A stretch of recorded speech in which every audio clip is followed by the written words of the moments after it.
you, sir. At this time, we'll have our roll call.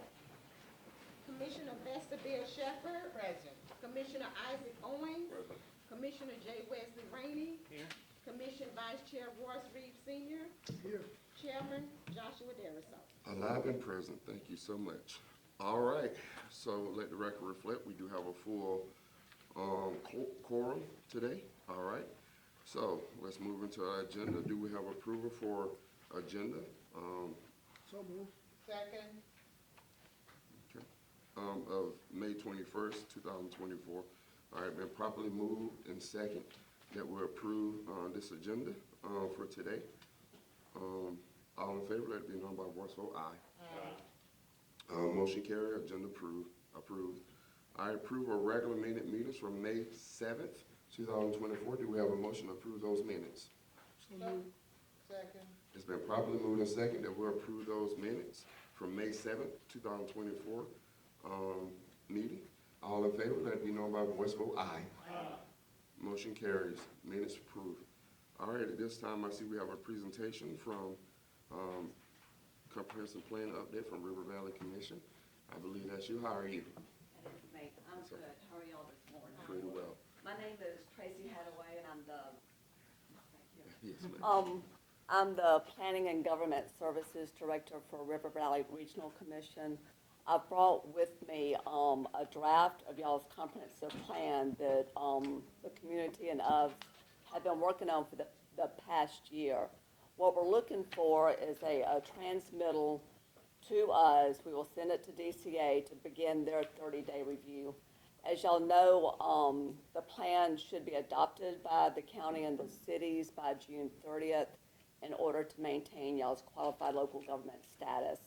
And in order to keep your QLG, you've got to have the plan adopted, and that allows you access to grant funds. So I've got the draft. I know that we've shared it online, but just wanted to get a hard copy to everybody.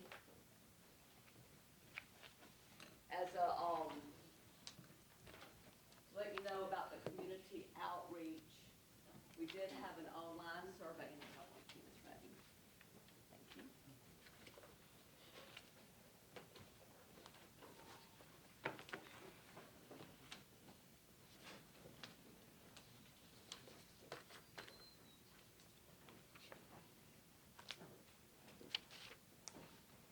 And I got one more.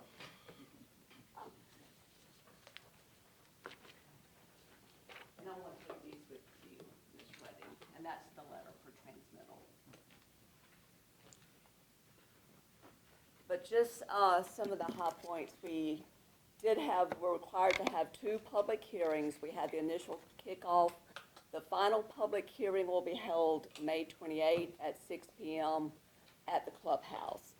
And then we will begin the transmittal process and the review by DCA and the surrounding jurisdictions.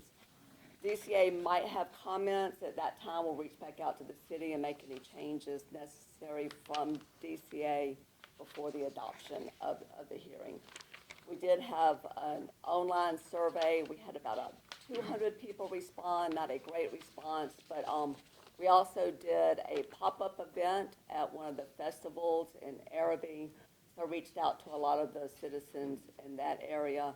We had 6 stakeholder meetings that were very heavily attended, so I was very thankful for that. We had a lot of good community input, and we did reach out to subject experts about some of the matters, economic development, housing, because housing did rise to the top as a need in Cordele, Chris County, and Arabi.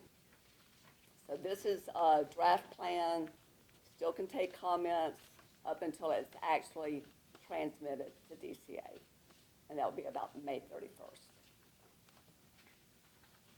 So, any questions? So we're working with about, if there's any comments, about 10 days? Yes, sir. Okay. Like I said, the public hearing for open to the public is May 28th That's right. at the clubhouse. And then at this public hearing, you all will take feedback, and if there needs to be any edits or change, maybe that's what it's open to? Yes, sir. Yes, sir. I think the plan, in the draft plan, we've already stated that we were going to have the public hearing May 28th, and that we would take written comments until May 31st. Any further questions? Seeing none, thank you so much. Thank y'all so much. All right, and thank you for coming to see us. All right. All right. It appears we have, one speaker appearance, on the agenda. This is, Ms. Diane Dean. All right, you come and speak? Yes, ma'am. All right. So, how you doing this morning first? All right, how are you? Pretty well. The way this work, you'll have 3 minutes. 3 minutes? Yes, ma'am, and, announce your name and, your address. And then your 3 minutes will start, and then if we had questions, we'll ask you, Okay. after you're done, or you wanna, do your time. Yeah, you don't have to Alright. use 3 minutes, but I'll if try you to need. cover everything within Okay. 3 minutes. All right, All right, I'm Pastor Diane Dean, a Christian Faith Church of God in Christ located at 808 South Joe Wright Drive. Okay. We, the members of the church, do not approve of the sale of liquor at the building or establishment named the Zodiac Club located right across the street from the church. Okay, we believe that it's in violation of Title III, alcoholic beverage, substances near churches. Okay. Number 2, it is detrimental to the health and well-being of the people that live in this area. Number 3, the sale of liquor or a nightclub will be conducive to enhance the problems that already exist in this area. We know that this is an area of the city of low-income people that's already having a lot of problems with substances abuse, illicit drugs, and alcohol. To open up a club that sells alcoholic beverage right there on South Joe Wright Drive between 16th and 24th Avenue is a big problem. Why? Because we already know the problems that exist there.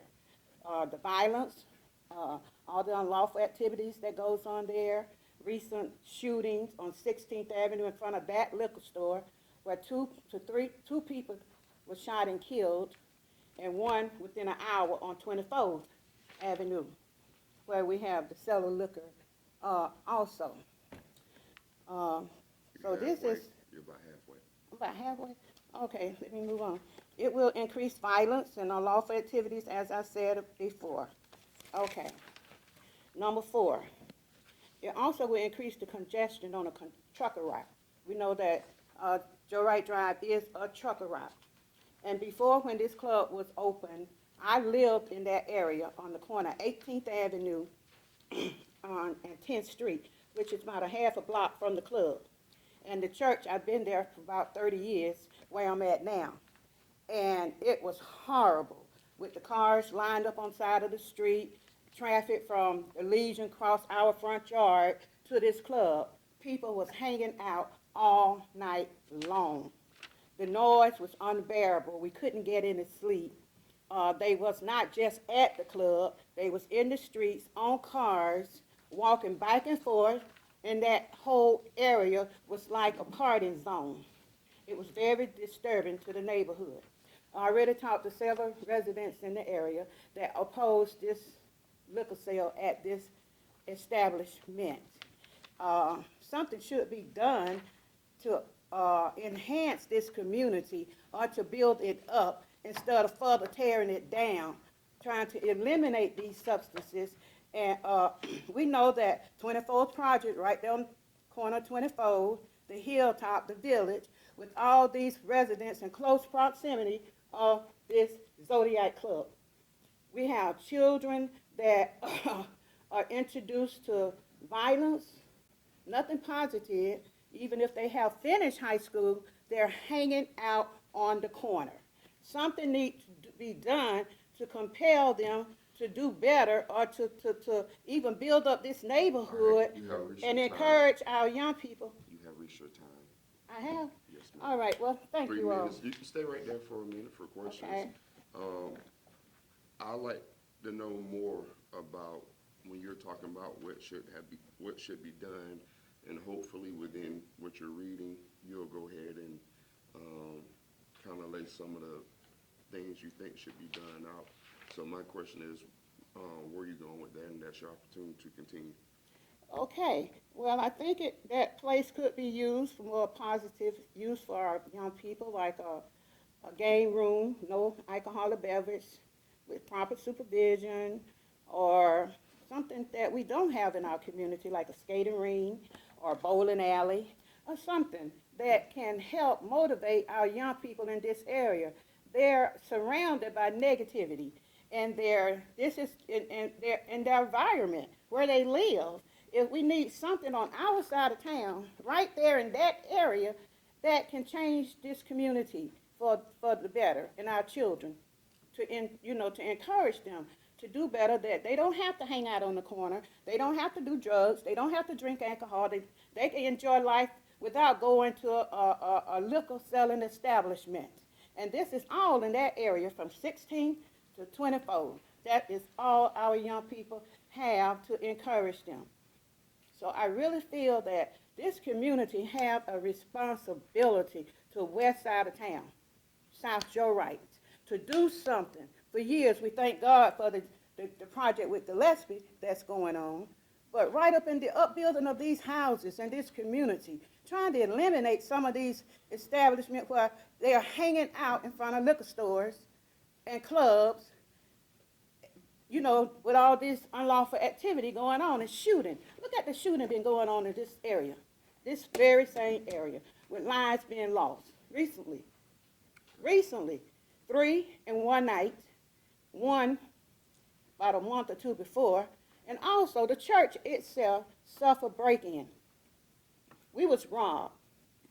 Someone broke in our church. It was reported. Police came, attempted to investigate, but I haven't heard anything since. Appliances were stolen out our church. So this is what's going on in this area, and supervision, something needs to be done. Thank you. Any questions for Pastor Dean? Pastor Dean, what are your times of worship?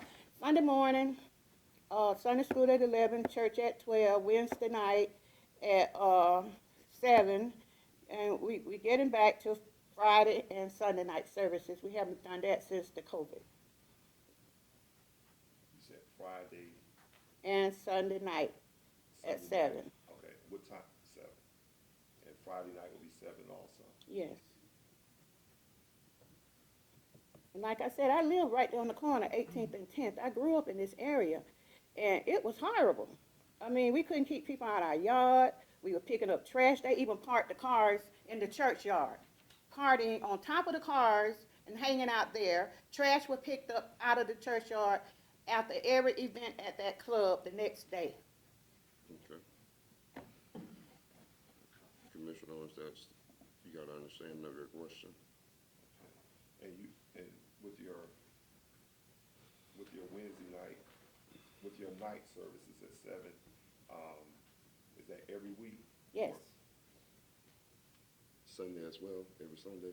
Well, we haven't done a Sunday night service in a while, but we're getting back to that. I mean, your And Sunday morning, we're every Sunday, Okay. every Wednesday, definitely. yes, ma'am. Okay. Wednesday's Bible study prayer. Bible study, Prayer. yes. My question is, what time do you usually close out services in your afternoon services, such as your Friday night services and your Wednesday services? It usually lasts an hour unless we're having revival now. We do have service like revival, anniversaries held at 7 o'clock in the evening. Those may last 2 to 3 hours. But I don't feel like that should be something that you will consider, the time that we turned out. I mean, how would that reflect? Well, this governing body, and I understand your religious position, but I'm not sitting here to go against Christ and go for Christ. I'm here for the citizens of this community. If somebody somebody came down and applied for a license, they were granted that license. That place has been a club ever since before I was born. It's been there along that church. And I came up and, I'm a member of the House of God, right a block away from you. So, But these problems existed back then, and nothing was ever done about it, although phone calls were made to police departments and concerning that, we complained about the noise. I remember. We complained about the noise, the traffic, the hanging out, the blocking of the roads with the cars, all the way up 18th Avenue and all across South Joe Wright Drive. It was just like a parting area. It didn't just extend to right there at that club Zodiac. It was all over the neighborhood. It's like a magnet. You open up that club, every whatever in the city are going to be drawn to that area partying. From the Legion, they're going to be trafficking, walking back and forth. Cars going to be parked in the churchyard, at the boarding house across the street. The close residents are right there. They will be in their yards partying with the cars and the yards. And I do believe that it's going to enhance the violence that's already going on in this neighborhood. I mean that I don't see how you could be a member of this community and live where you live, not knowing what's going on in this community. ma'am, I know All of this. you. I mean, you all are from Cordele. You hear the news. You know what's going on there. Nothing has been done. It's not even considered trying to do something better to eliminate the sale of these illicit substances that I know of, or the break-in at the church, or the hanging out up and down Joe Wright Drive in front of the projects at Joe's while all this shooting taking place up there on the corner. What are you doing? I mean, this is not new news. This is something you already know. But I don't see you trying to do anything for the betterment of this community. A club is going to tear it further down. All right, any more comments, questions for Pastor Dean? Yes, I do. Pastor Dean, when was your church established? Well, this building been there for a long time. I became a pastor in 2000. I was there since 94 when I started. The church was already in operation with a pastor out of Albany, Georgia. I took over in 2000. So the church has been in operation since? The 90s, I know of. Since I came in the 1994 90s. at least, so Yes. we'll say 1994. Yes, And 2000, you took it over yes, as pastor. as pastor. City manager, when was this establishment has had an alcohol license previously. When was that issued? Do we know? Because that would have been issued. It was issued before I arrived, and so I don't know what they were doing back then. We complained But about I the do know noise. that She's- It was issued before I arrived, and so now we're following the guidelines that are in place regarding distance requirements from a church. And The state, the club closed before, and so now, you have the new owner reopening the church, and so just like some of the other establishments, once a business has been closed, a new owner comes in, they are required to follow the guidelines that are in place for, zoning, alcohol, distance requirements. but I'm just saying, a previous commission has granted this alcohol license to this club This one. probably previously since 1994. This one. Yes. Because it was in place. It was there when I was a child. And I remember the traffic and the noise and the violence in that area. All right, any more questions for Pastor Dean? I also have a copy of the guidelines. One more. I would like to ask this question, when we talk about what's the commission doing, you being a minister, Commissioner Orso being a pastor. My question is, when we talk about the violence and the things that are going on in this community, where are the churches at on it? What are the churches doing about this? I mean, they're just a bigger part, or not bigger part of this community as this commission. Well, as far as I know what we're doing, we try to get out and witness to our young people and have services there and try to walk around up in the project, which I have done, talking to the young people. We even do outdoor services on the corner of 24th up there by the project at that store corner. Regularly during the summertime, we have, I'm in alliance with several churches out of Abbeville, Georgia that come. They're on the church yard with outdoor service and music outside with preaching, teaching, witnessing, passing out Bible tracts, walking up and down Joe Wright Drive. We go into the projects. I even go other areas of the city, putting out Bible tracts, trying to compel people to come to church and trying to talk to our young people. It's just that we're few in number. We need more people coming together because the people that are mostly working closely with me, we're trying to get outside into the community, are from out of town. From Moultrie, Tifton, we got ministers coming from those areas, Albany, Georgia, that's working with me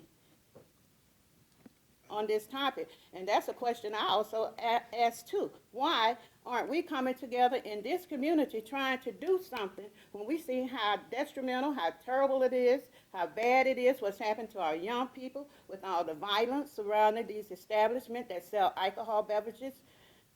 And why aren't we doing something?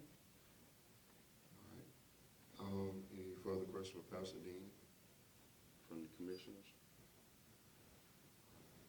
Pastor Dean, what I'd like to do, I know this topic conversation is very touching and emotionally charged. And what I like to try to do is take a little bit of emotion out, and kind of logically talk through some stuff. As a board, as a government body, we have to hold different pieces together and make sure we're not discriminatory against either. Sometimes that's hard. I believe the majority of people up here have a faith and religion that is very close to them. However, we cannot let that totally lead our decision making up here. So we have to do a fine balance and walk on that thing. So it's not personally against the church. All right, any decision, as you all know, I don't get a vote unless it's tied. It may come to a tie at some point or what have you, and I don't usually make up my mind until I've kind of heard all sides. That's the way I operate. But what I will say to this, and it's one of the most frustrating things to me, is when you pose the question, something should be done to enhance the community, not tear it down. This community has a responsibility.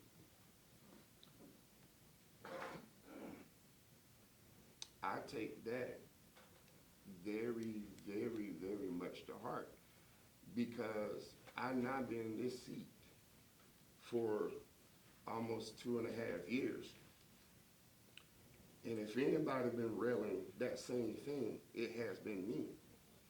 But honestly, I have not seen you all up here backing me. And I'm gonna say me, because what you're saying, if you go back through the minute meetings, I put thing after thing after thing on the agenda for that very cause, for the west side of town.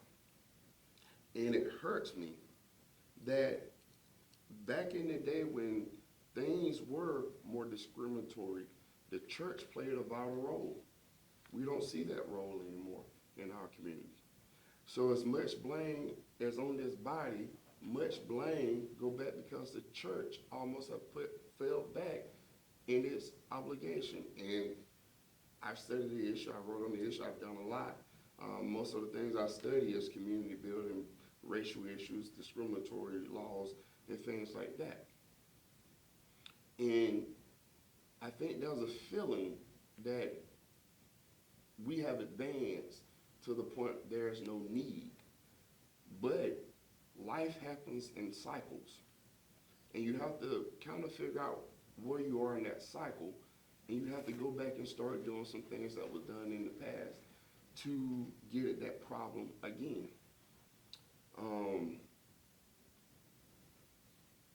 I look at this meeting, and the majority of the time, there's 1 or 2, 3 or 4 citizens that come to this meeting. It happens here, decision happens here, but the problem is we have an engagement problem. because people don't show up until it's almost their head on the chopping block, so to speak, if you follow the metaphor. We in the community gotta do better than that, because first, they may come for somebody else. We're supposedly the power position. Somebody else may be on the chopping block 1 month. But if an opportunity presents, it may be you next month. And if you're not there engaging and worry about their issues, then you can't ask them to show up for you. So when you say that, I'm sorry, but I don't see people coming up here with the many things. I put so much stuff on the agenda and pushed this body, made an ordinance, I couldn't put anything back on the agenda without 4 commissioners agreeing that it can go back on it. This body has done to me for standing up for the things you talk about today, even have removed the chairman position going to 2025. Where were the people then? So when y'all vote in 2025, it will no longer be a chairman position. So as far as you say something should be done, this is where it happens. But you can't come up here, and people know I'm blunt. And I don't care how things fall sometimes. But the problem is people come up here when they want a little issue, and sorry to minimize it. But when other things are happening in the community, there is non-existence.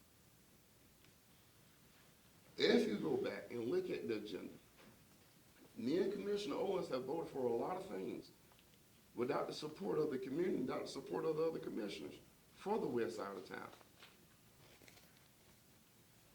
Just like there was a paper signed to speak on the issue today, that process has also been in place. So I also challenge you all out there in the community to start coming up here and backing people who've been asking for the same thing y'all saying we should be doing. There was an election last year. If what we doing was not working, that was your time to choose somebody different. That didn't happen. No disrespect to anybody who got reelected. I'm just being honest and blunt right now. Democracy is total engagement and commitment to the process. And if we're not doing that, you're gonna find yourself up here at some point not liking something. And so we can all take the onus of ending up where we are. We all got a little share in that onus of ending up where we are. One thing that I put was the West Side Nonprofit Alliance. That was opportunity for civic, faith, and nonprofit groups to come together for strategic planning on the west side to deal with some of these issues. This commission didn't vote for it. Then I pushed it through the community. And still pushing it through the community.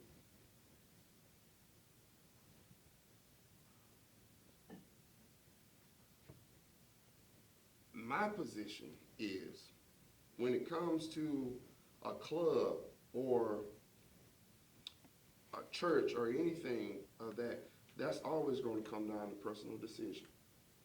And it's where it's in somebody. If we make a decision not for the club to go by your church, the club going to go somewhere else. What are we doing working with the parents in the homes, the kids in the school system, to let that personal decision look a little bit more morally responsible? That's on all of us. Good question. So I just challenge, let's stop the finger pointing, pull that finger back in, stretch it out, and let's work together in a team, collaborative form, and come up with some plans and solutions. I don't know what's gonna happen with it. As I told you, I won't be able to vote unless it's tied. So, we agree with most of what you said. I do. I won't say we. I do. But that's onus for all of us. And so that's my piece on it. And if you're still here, I give you my number.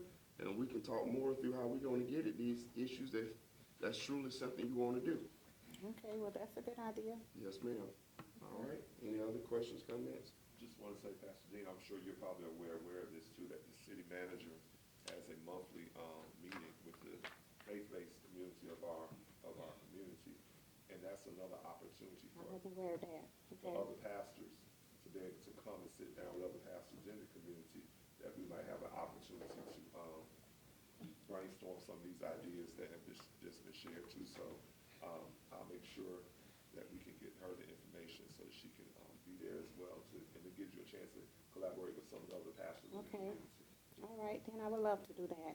All right, And we also hired a community manager also, and he's working on a lot of those things as well, so, effective guy, effective. okay, So get with him. We have some solutions in work, just Okay. plug in, all right you then. know, because we want to see this community great, and we don't like the violence either. Okay. Because it's been my family at some points, it's gonna be somebody else's family at another point. So we're here and we hear you, but just stay plugged in, please. Okay. You and your, members, please, y'all stay plugged in to what we got going on. Yes, ma'am, thank you. Okay, there's a hand over there. Well, I am a member of Pastor Dean's church, and I too lived there at one time. Yes, ma'am. And I did move, and we still own the house, and I still stay there, and it was good. Yes, And ma'am. Sister Mary lives in the community. We're just not a church, people coming to church, we live there. In the area. And we know it was going to, that's why I don't live there now, because when I stayed there, I could not sleep. And you said, what have we done in the community? Our church have done things for the children. Going back before COVID, we were working very heavily. We had summer camp for at least 7 years for the children in the community. And we did things. But COVID came and a lot of stuff happened. We were walking for the health of the West Side. We were walking, a lot of us were walking in this car. We were really doing things when COVID came. So we just don't do church over there, that's what I think y'all saying. We do community, but we live there. It's not that, we are from outside coming in, we live there. It is our community and we live there. We've grown up there, we've grown in that community. Yes, ma'am. We live there. So my point is, none of us, you're right, we all need to come together because we really do need to do something for our young people. Right. That's one of the things I don't know. Summer is here, and I don't know, do we have summer jobs? We don't even have a playground over there. Our kids are playing in the street. Yes, ma'am. They play basketball in the street. They play football in the street. You go down sometimes, you have to wait for them to get out the road, which I'm glad to do. I'm glad to see that they're playing. But we need something, and we need a supervised recreation on our side of town. Yes, ma'am, and I get you, and thank you. I try to make sure the meeting just held to the speakers. To that point, that's what I mean by engagement. Because we make this decision, when splash money, budget is being done. When I was in school, the very small, basic, simple definition of government was who get when, where, and how. And if you don't show up and you're not at the table, somebody else gonna get those limited resources. And that's what's been happening in this community, when this board has not looked like us, y'all. And even at my 2.5 years, and I'm being totally blunt, it has looked more like us. It has still not prioritized those parts. But when we up here and elected officials, y'all ought to be up here holding us accountable for that, and y'all have not been up here holding us accountable for that. It's almost been me and Commissioner Owens in that fight alone, to be honest with you all. So we hear everything you're saying, but y'all have a part too. Yeah. That's a meeting every first and third Tuesday, every month. Show up, voice your concerns, if it's that type of forum. Sign up for the agenda items. But please, when you say we need, you also need to be up here in the sense of making sure that you're saying that consistently, so it's consistently on our mind when we make policy, when we decide the budget, when we decide how we're gonna spend tax dollars, whether it's Splash or any other. But by the time you come up here, it's already decided. So we gotta be a little bit more proactive than reactive. So thank y'all so much. All right, and thank you, and God bless you all. Yes, But ma'am. one last word, please consider the law concerning the distance Yes, ma'am. according to the regulation. Thank you. Thank Thank you you. all very much. All right, thank you so much, Pastor Dean, and your congregation. All right, there seems to be no other speaker on the agenda. We'll go into our department head reports. So, Mr. Hill, Community Advancement Manager. How you doing today, sir? Chairman, and thank you all for having me come before you again. For my Community Advancement Manager report, one of my first goals was to meet with the faith-based community and talk about multiple initiatives where the churches could be impactful in the community. In that, Ms. Redding asked me to speak at the faith-based meeting to a group of local pastors. And what I put together was entitled A Message of Unity. That message of unity discussed the possibilities of collaborating on housing and homelessness, social programs, business and economic development, as well as educational and workforce initiatives. So please, if you would, if you are a church, if you attend a church, if you believe in the need for advancement in this community, please attend these sessions. Let your pastors know to attend these sessions. The police chief came and talked about security in church about 2 months ago. There were only 2 or 3 churches at the table. And so, again, back to, if you want the community to change, be engaged. I will get my card out to anybody that needs it. I'll come over to the church. I'll talk to you individually. I'll talk to the church as a group. But please, let's engage ourselves in this process so that we can see the change that everybody is talking about and is looking for. Goal number 2, I met with was to meet with Chris Regional Hospital to discuss housing options for the medical community. In that meeting, I met with officials of the hospital. We identified that they have about 18 pieces of property. Some have houses on them, some properties need to be built. And so we are in the process of meeting, discussing the renovation process on the 4 pieces of property. The other 14 parcels, we're looking at being able to design some homes for medical workers so that they, when the practitioners that service you don't live in your community, it takes them a long time to get here. A lot of these folks live in Warner Robins. And so if you are in need of services like trauma, this person's got to come from Warner Robins instead of around the corner.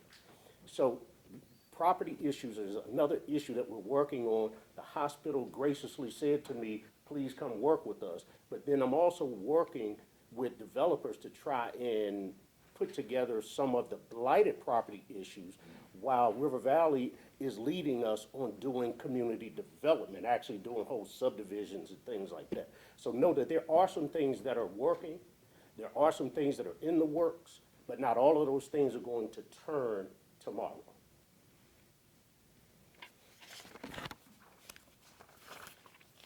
The third was I met with the director of Albany State University campus right here in Cordele. And in meeting with the director there, we discussed how to better utilize that facility, how to maximize its space. It's a huge building. And I don't know, typically when I go by, I see about 5 to 7 cars outside. This place is about the size of Walmart, 3 levels high, with 5 cars outside. That means underutilization. That means that we aren't taking advantage of that. So when I met with her, with the director there, I talked about using the facility to accommodate degree-based programs, short-term certification programs, and also future summer programs. And what she mentioned to me was that Title III provides money for paying workers. Somebody talked about summer jobs. Well, that money comes from somewhere, and that's a Title III initiative, and they didn't receive funds this year. The hopes is that they're gonna do it next year.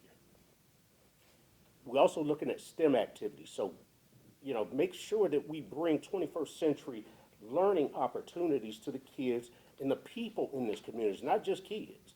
You know, you look at, we're in a digital age, and if we're not training to that digital age, then we are missing out. We become less competitive, and we are not going to be effective. We'll make a salary, but when somebody that just learned a digital experience is making $130,000 and we're vying for a job at McDonald's, those are two different worlds altogether. So we have to truly step into this digital age. Had an opportunity to work with Ms. Cantrell to close out a DCA infrastructure grant, and then also received some information from them. River Valley was also there. They have been a very vital part of everything that we're doing here in this community. The Homeless Coalition had a meeting with them.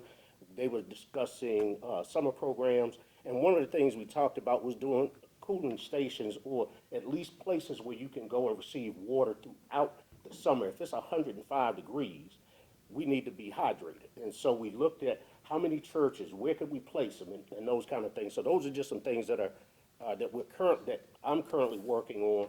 Know that I wake up every day with the sole purpose of trying to resolve issues and bring betterment to the community. And with that, just meeting with organizations to provide services to the community. Any questions for our community advancement manager? Mr. Hill, thank you for everything you're doing, and as I, say time to time for hitting the ground running, and you're doing a lot in a good way. What do you have like success plan that you're putting all of this and kind of keeping up with it so it'll be easily, I guess, easily understood by like somebody like my mind or what have you? So like, cause you have this piece running here, this piece running there, and I love to see as, when you first, came to this commission as the new hire, I said, it's one position that I got a lot of hopes for, that, would take on and take charge, and you're doing exactly that. But I love to see it work down in kind of like a planner or visionary type form that I know you can. Do you have that, start that?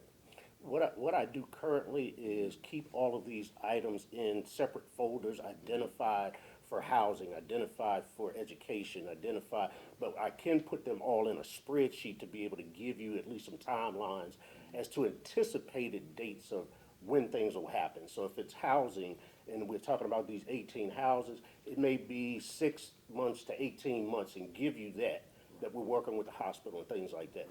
So yes, I can definitely put something together for you. Yeah, and I'm not even saying from an accountability standpoint, I'm just saying from a conceptualization standpoint, so to speak, just so we can kind of conceptualize where it's going. Because I know you're effective, I know you got it. Thank you. So I don't even, talking about that measure, I just want to keep up with it. So, Well, thank you. I will put together something and make sure that it's available, especially once the website comes up, then I'll put some things on the website under the community advancement tab so that people can stay in tune with what we're doing. yes, sir. Any more questions, concerns? Keep up the good work, Ms. Hill. Thank you. Thank you, sir. All right.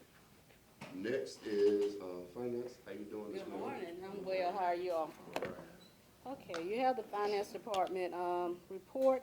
I just want to point out a couple of things. We're still collecting for business license. We had an increase in late penalties and fees over $5,000, so they're coming in late, but we're getting it done. And also, our utility billing clerk position is still open, so if you know anybody that meets the requirements, please encourage them to apply. We hope to get that position filled as quickly as possible. That's all I have. Thank you. Any questions for finance? Really quick, what are the qualifications for that position? I will have to get you the job description, I don't, I asked David. okay, It's posted on the website. Posted on the website. Okay, Okay. I get it. I'm sorry. Okay. All right, The good. numbers on this sheet are real small. I need to make it I'll bigger for, expand a little bit. we can do that. You can see it, okay, we can do that. See that without- Oh, wow. All right, thank you. Thank you. I understand. How you doing, sir? Doing well, good morning. Good morning. Goals and accomplishments for May, as of May 14th. Goals, as always, provide the best possible service to the citizens and visitors of Cordele. We do expect to have Engine 2 back in service by the end of the month. It's close. As far as accomplishments, I did complete Leadership Crisp. I want to thank Monica Simmons and the Chamber of Commerce for offering the class and for Ms. Redding allowing me to participate. We attended the Murphy gas station pre-planning meeting. All of the programming on our walkie-talkies and radios was updated for encryption. We are not going to encrypt any of our channels, but we had to do that so that we could communicate with the other organizations that are. We completed our annual testing on our SCBAs and our masks through Fireline. All of our hose testing is completed for the year, and MES will be here at the end of the month to do our first extrication tools. And then real quickly, actually not quickly, I want to recognize our newest firefighter, John Watson. John, if you'll stand up. We attended his graduation last Friday. He was awarded the Distinguished Honor Graduate Award for his overall grade point average, the Chief's Award, and also the Pinnacle Leadership Award is voted on by the instructors. I'd like to read a letter that I got from the chief at Gypstick, and this is addressed to me. He said, "This letter serves as notification to you that firefighter recruit John Watson from Cordele Fire Department has displayed an exceptionally high level of performance during the 10-week basic firefighter training course, class 2402. He has proven himself to be consistent in his level of performance each training day and far exceeds expectations. Recruit Watson has exhibited a high level of leadership while serving in student leadership positions, making sound decisions during day-to-day operations and fireground operations. His performance during the end of course 24-hour training drill was beyond reproach. The Georgia Fire Academy basic firefighter staff was extremely impressed by his poise under pressure, ability to make quick decisions, and his flawless execution on the various tasks and objectives that were accomplished. Recruit Watson will be a great firefighter, serving in operations for your agency. He has the potential to assume leadership positions early in his career and will be a valuable asset." So, firefighter John Watson.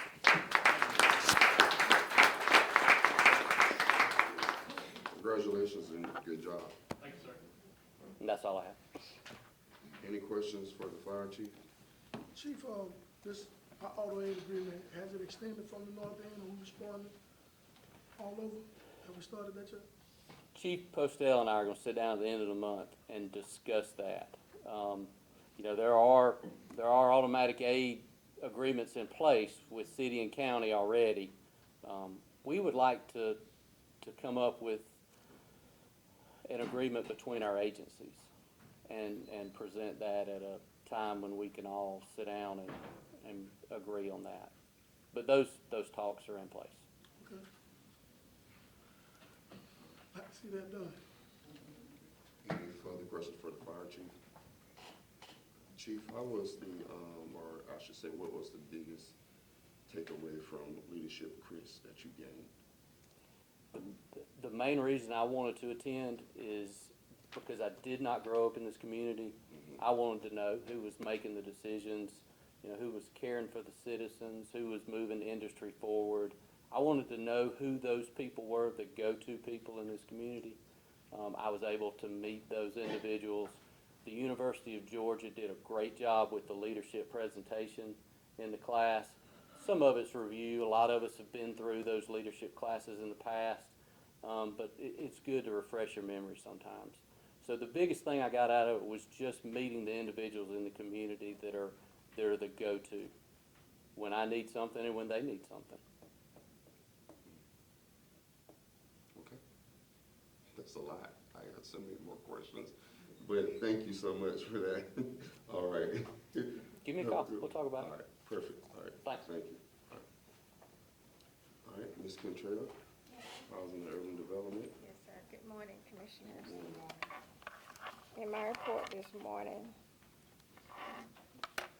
Cordele Planning and Zoning Commission has scheduled a public hearing and meeting on Thursday, May 23rd, 2024 at 10 a.m.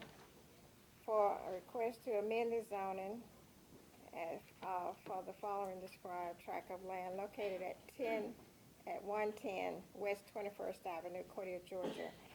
And the zoning is R75 at the present, medium density, and what they want to do is change it to GC, which is General Commercial, for the property owned by GSS Rental LLC, Cow Hooks. Okay, and our Board of Zoning Appeals, we have a meeting in June 2024.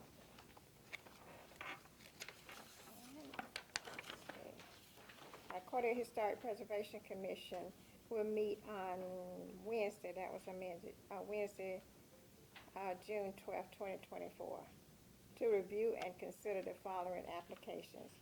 Ms. Vera M. Rivers, 504 West 15th Avenue, to repair to her home roofing section. That's in this area is located in the Gillespie Selden District. And Mr. Blake Hatcher, 312 East 14th Avenue, repairs to the front porch flooring located in the O'Neill Historic District. And Perlis Realty at 304 East 15th Avenue want to demolish existing house structure there. Okay, and to convert this to a parking area. Also, a structure located at 716 West 15th Avenue, located within the Historic District of Gillespie Selden, is owned by Daniel and Daniels and Maurice Daniels. They want to place a,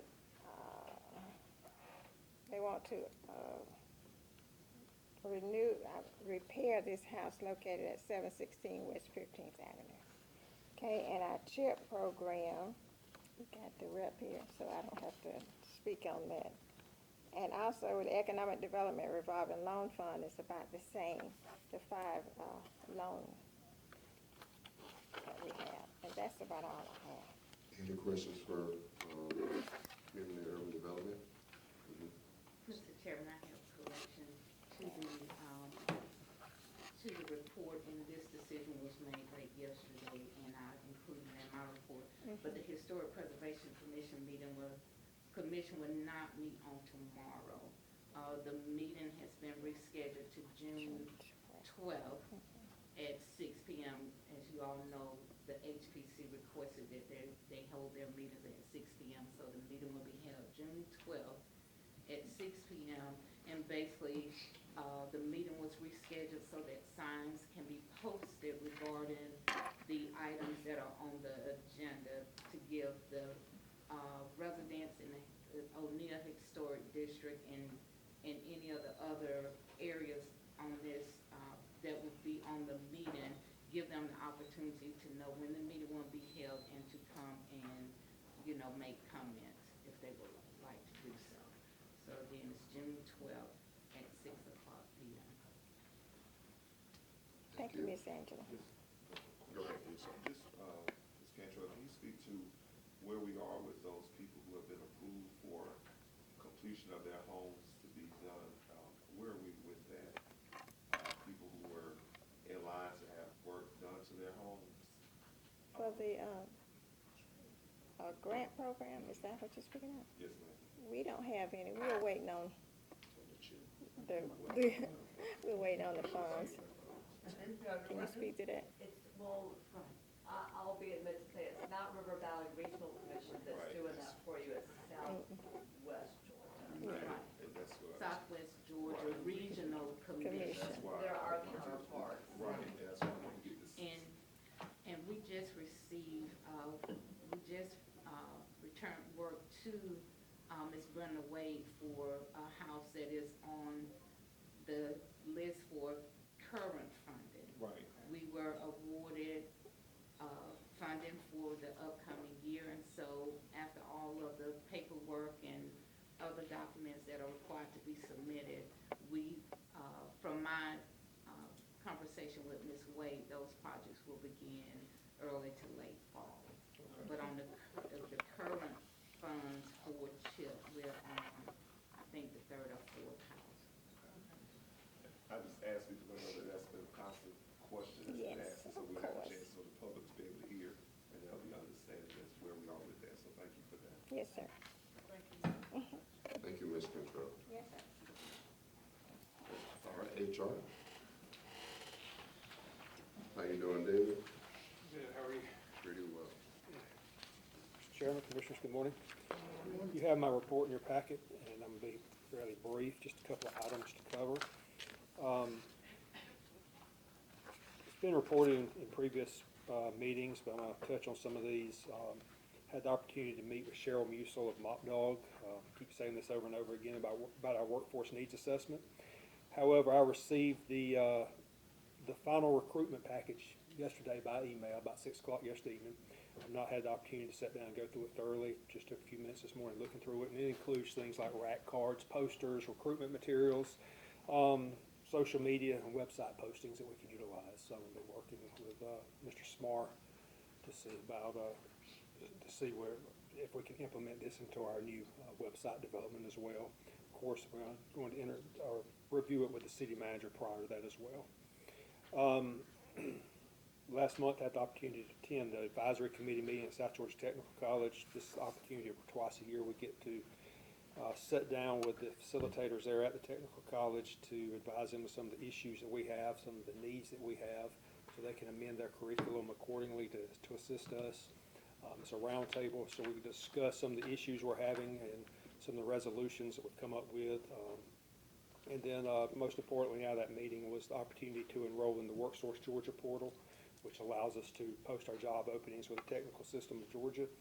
I've had the opportunity to play around with that portal. It's a little bit more involved than what I'm used to in some of our other platforms for posting these positions, but slowly figuring it out. So just give us a little bit of time on that.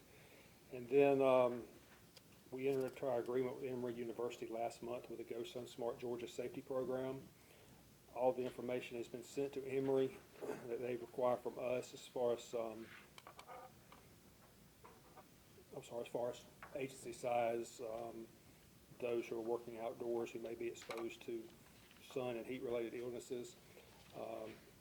Mentor teams have been developed, surveys have been sent to those mentors, and those responses are due back May the 24th, which is this Friday. Some of those people have already responded. And then lastly, it was asked a meeting or so ago about the fostering diversity, equity, and inclusion goal. I did speak with Freddie Broom at GMA. He has recommended the basic awareness class, such as nurturing a civil workplace culture. This will probably be something we'll have to look at the next fiscal year because there is quite a bit of expense involved there. 3 sessions will be required to make sure all employees have the opportunity to attend. Each session is $850 plus training and lodging expenses, and that was not a budgeted item for this year, but hopefully we can find the funds for it coming up after July, so that it's not been forgotten. And that's all I have, unless you have any questions. Any questions for HR? Thank you, David. Ms. Walker, Municipal Court. Good morning. Good morning. Goals and accomplishments for the municipal court, which are always the same, to report accurate and complete information for the court and public, and to make sure that the judge receives his docket in a timely manner. The accomplishments for the court is that we got all the first part done. And the second part, as you can see, we've started removing the chairs. So hopefully we'll have new chairs soon. Nice. That's it. Something you can see. Perfect. All right, any questions for Ms. Walker? At the last meeting, she's trying to go ahead and go. I'm trying to get on me like you did last time. I don't think we have any, thank you. Okay. All right, police, chief, you're in police, codes, and animal control. That's correct. All right, Thank you, sir. Good morning.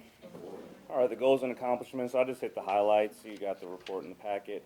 As far as continuing providing professional law enforcement services through our hiring process, training, and self-accountability. Again, our corporals and sergeants are actively involved in the hiring process. That is continuing to be a really good a thing that we've established, getting them some input, so that's worked very well. We've also launched a new online training platform at the beginning of the month, so we're continuing to take advantage of technology and advanced training opportunities. That online training platform has worked very well.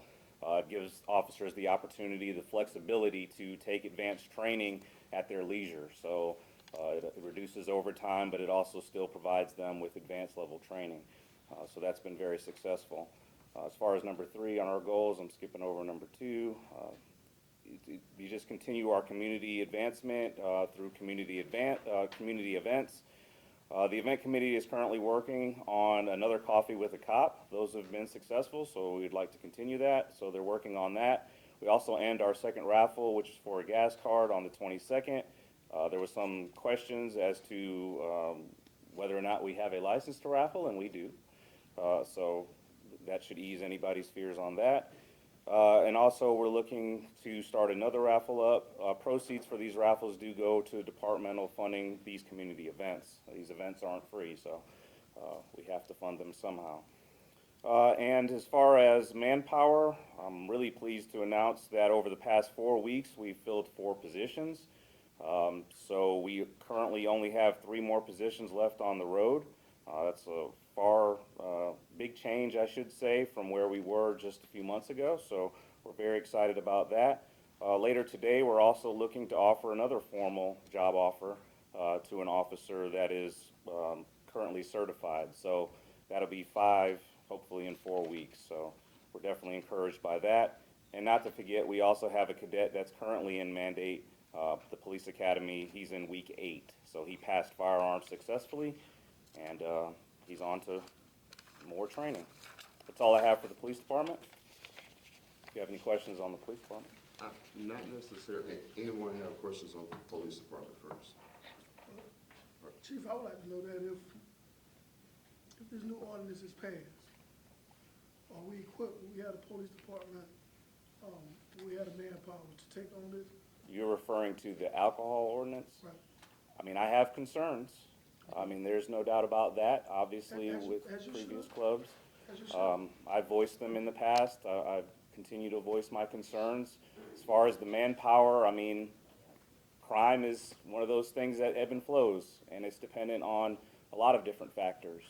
Our manpower is up from where it has been, so I will say that. But as far as telling you that we have the manpower to handle that, I can let the citizens of Cordele know that, again, we're getting a huge uptick in interest of being police officers with the city of Cordele, and we are in a lot better shape now than we really have ever been. Awesome. Thank you. And my, I don't know how to pose this question. You all are interested in doing some stuff with some gang unit stuff? Yes. What I hear? Yes. Yeah, so one of my contacts. I haven't promoted it, but yes. Okay, cool. I'll just leave it there. No, The source keep you going with reached it. out to, one of my contacts I've been working with for probably 15 years, great person. Okay, Yeah, so, yeah, let us know, she's an expert. because So, we're actually working towards doing that. Again, I was gonna unveil it in the budget hearing. Cobb County, she's an expert on it, Great. so, yeah. Let's talk. All right. Nothing else. All right, there's no more questions on the police department. I'll go on to animal control. Again, just hitting some of the highlight areas. The division will increase their engagement with the community via more adoption, rescue type events. They're currently in the process of getting a couple volunteers to really promote the, or bolster, I should say, their online presence through the social media. They're also making efforts to make the shelter more adoption friendly, just kind of clean up the environment and make it more just appealing, so to speak. There are plans being made to move and improve the play area for adopters so that they'll be able to spend time with the animals that they're prospectively looking to adopt. I really encourage people to go out to the animal shelter if they've seen what it used to look like versus what it looks like now, and we're not finished yet, but it's drastically different. So, again, I used to make jokes that it looked like, you know, some type of prison, which I guess technically it is for animals, but it looks a lot better. It's more, it's just brighter and looks a lot better. They've done a really good job, so I just want to highlight their efforts on that. The shelter also continues to update as far as getting into the 21st century, so to speak. We have several donated equipment that we're trying to get online. We're having some issues with our connectivity, but we're working through those issues. That's all I have for animal control.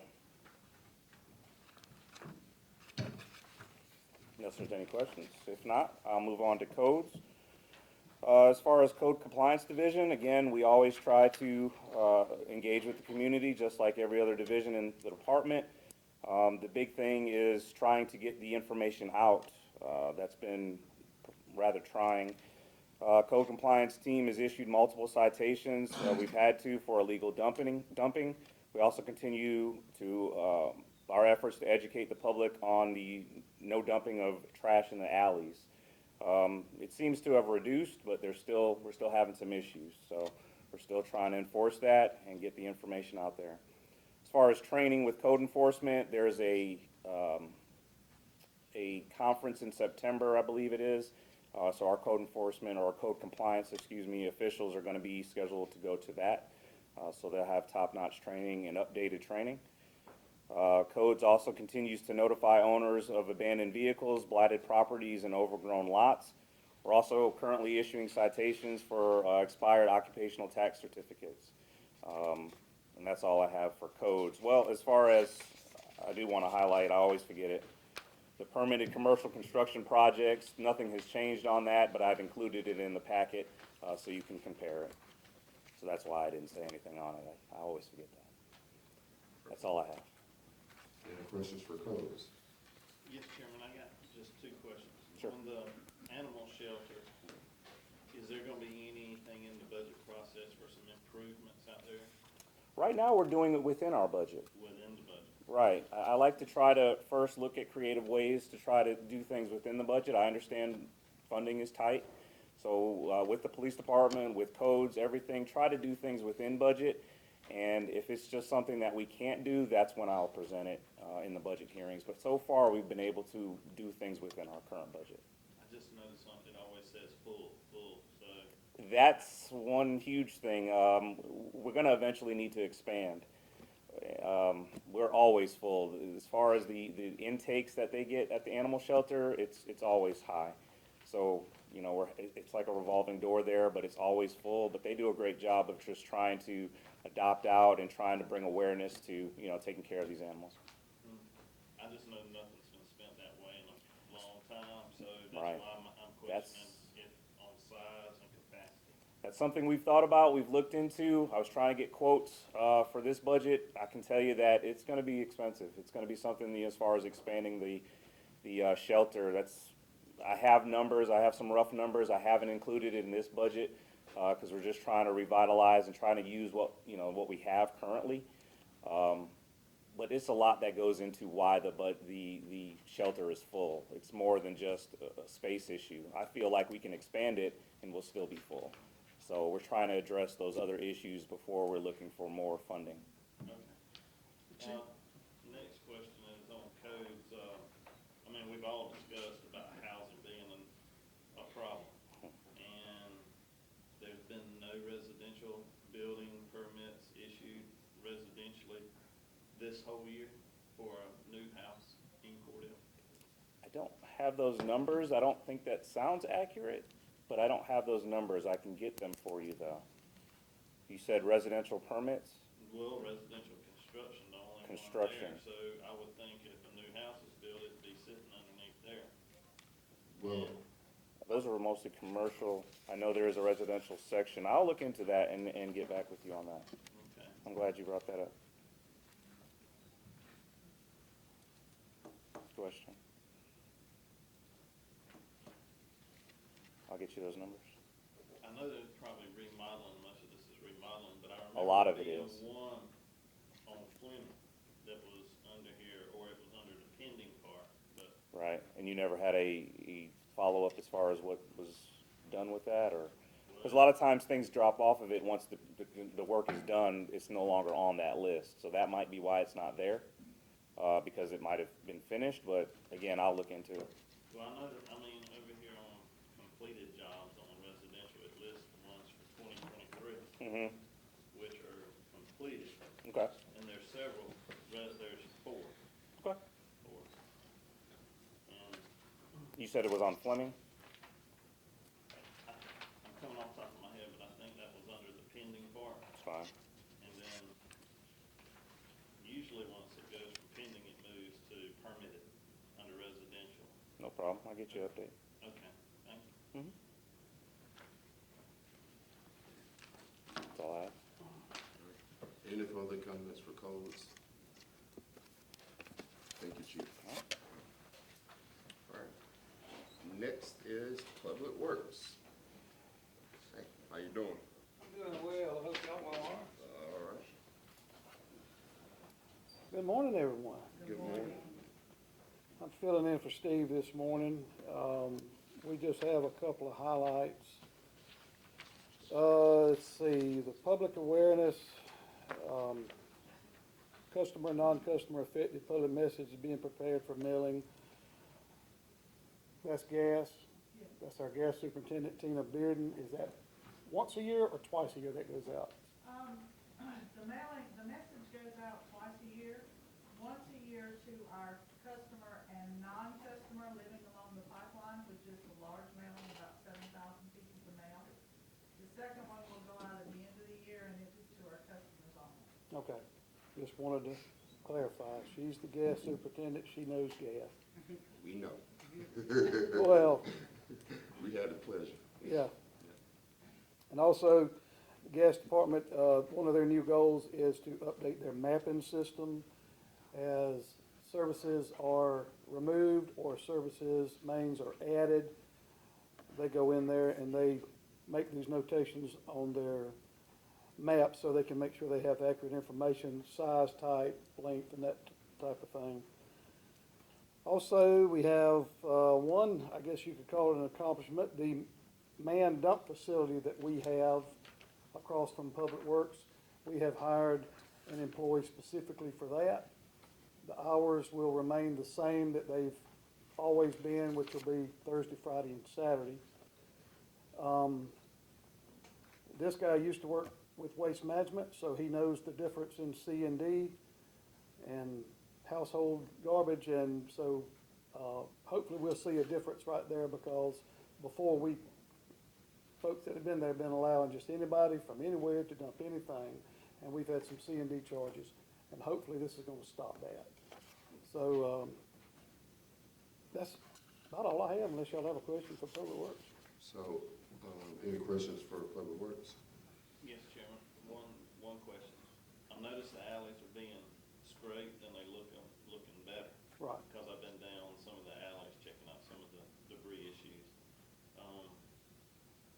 Is that gonna be on a regular maintenance schedule now? Because I know we used to not scrape alleys regularly unless it was requested. Right. Go back to That, maintenance schedule on that? that is the plan. The first order of that business was to get all of the trash out of the alleys. Express Disposal came in and they removed the big bulk piles of yard debris, trash, C&D, whatever was in there. We're going in and we're trimming up these alleys, trying to reclaim the width of these alleys. As soon as we get that done and get limb blower holes filled in, then that's the plan, is we're gonna have to hire somebody full-time for a motor grader. Which I'll go ahead and tell you, we need a motor grader too. I know every time I come up here, I hit y'all up for some equipment, but, and we do need an experienced motor grader. We've tried to train people. Sometimes it takes and sometimes it doesn't. The last one we put on there, thought he was gonna work out. He didn't work out. He ended up quitting. So, that is the plan, because we wanna get these alleys in tip-top shape. So yes, that is exactly what we're trying to do, but first we gotta reclaim the width of them. Okay. My question would be, have we completed the cleanup of the alleys, or that's something we still working on? Express Disposal has completed they've been over every alley in the city limits, and they have picked up, but a lot of stuff has been put right back out there. And so, Codes has kind of got their work cut out for them, running behind them, and, you know, so. But I have noticed a big difference in trash in general. And I don't know if y'all have noticed a difference. It's clean. Yeah, it's a lot cleaner than it was, and, so I've definitely noticed that. And it's a big difference, because I see it every day, so. Okay, so with our boom truck still being operated, if there's a couple places I feel like they missed a couple places, just give you a call and give you the location, we can get it taken care of. We'll reach out to Express Disposal to take care of those. Just give me the location and we get it taken care of. Okay. Yeah, what she said. What she said? What she said. That's right. You always go with what she said. That's right. It never fails, so. All right, any more questions for Public Works? All the, no dumping signs, All that was ordered were put up, and they're all put up, right, Jesse? Okay, yes, every one had been put up that was ordered. I want to say it was 600?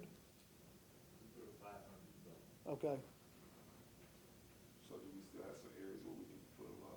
Or, I know you said all that were ordered, so. right, they were put up, you know, where the stop signs are at each end of each alley, that's where they were put on those posts.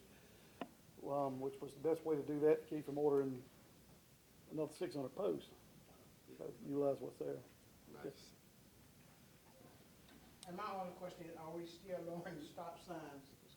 Are we still what? Lowering the stop sign, what is? They have all been lowered, the ones that were too high. They've been lowered to the proper height, so they did. What the company did, I talked to the head guy with that company. He sent a crew back around and they looked at every sign that they put up. Okay. And if it was way too high, they dropped them down. So they have looked at every sign, yes. And I noticed they changed some of the yield signs, the stop signs now as well. They're going back to yield signs. Really? Mhm. No, there was a yield sign on the corner by my house, and now it's a stop sign, people still If running it's, for it. talking about at a railroad track? No, on the streets. Oh, no, the, It's gonna stay a stop it's sign. go- to my knowledge, it's gonna stay a stop sign, but it's just the railroad tracks are gonna change back But to there yield was sign. a yield sign there, and when they redid the street sign, they put a stop sign there on the corner of Peachtree and 11.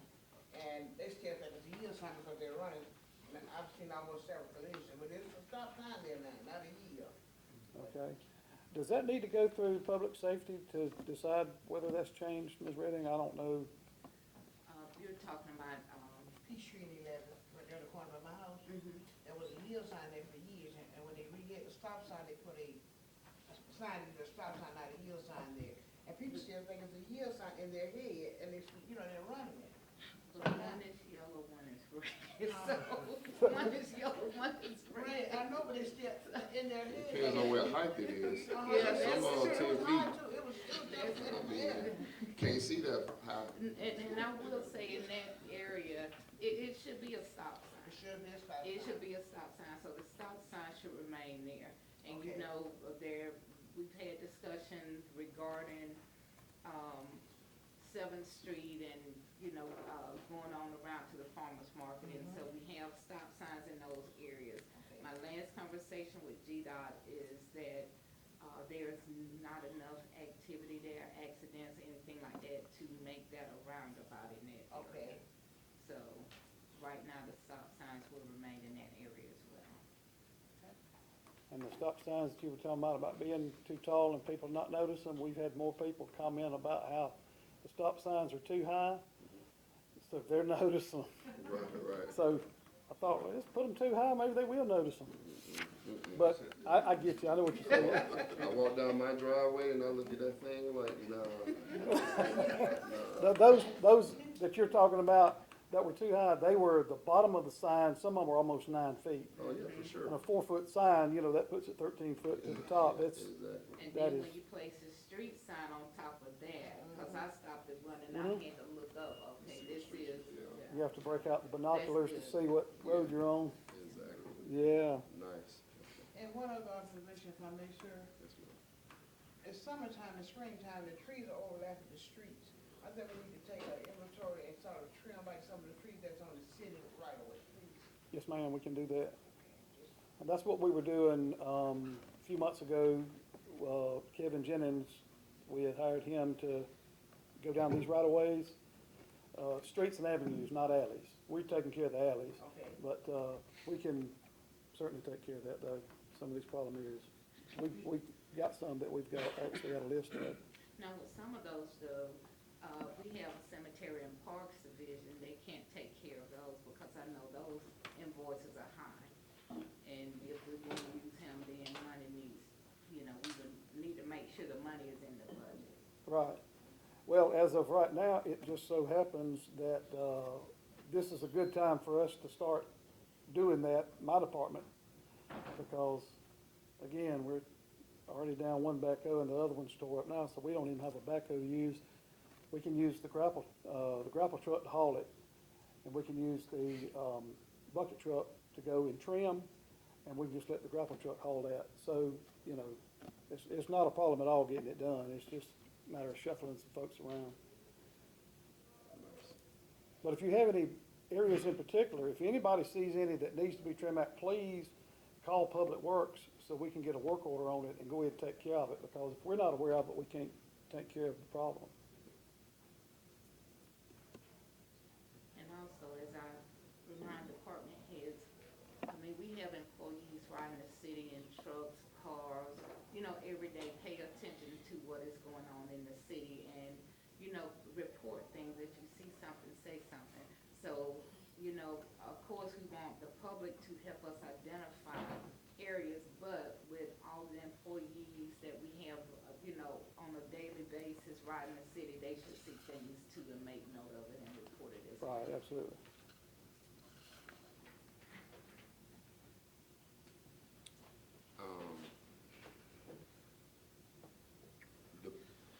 I agree with that, but to put a little bit more to that, how might they do that? Because, like, for instance, do we want to create like a process for them to do it? Because, I don't think like, do y'all have a process for that? Like if someone's riding in the truck, they see an overgrown limb over covering the stop sign, do y'all have a reporting process? It's just like a customer, just Okay. call Public Works and let somebody at Public Works, write a work order on it.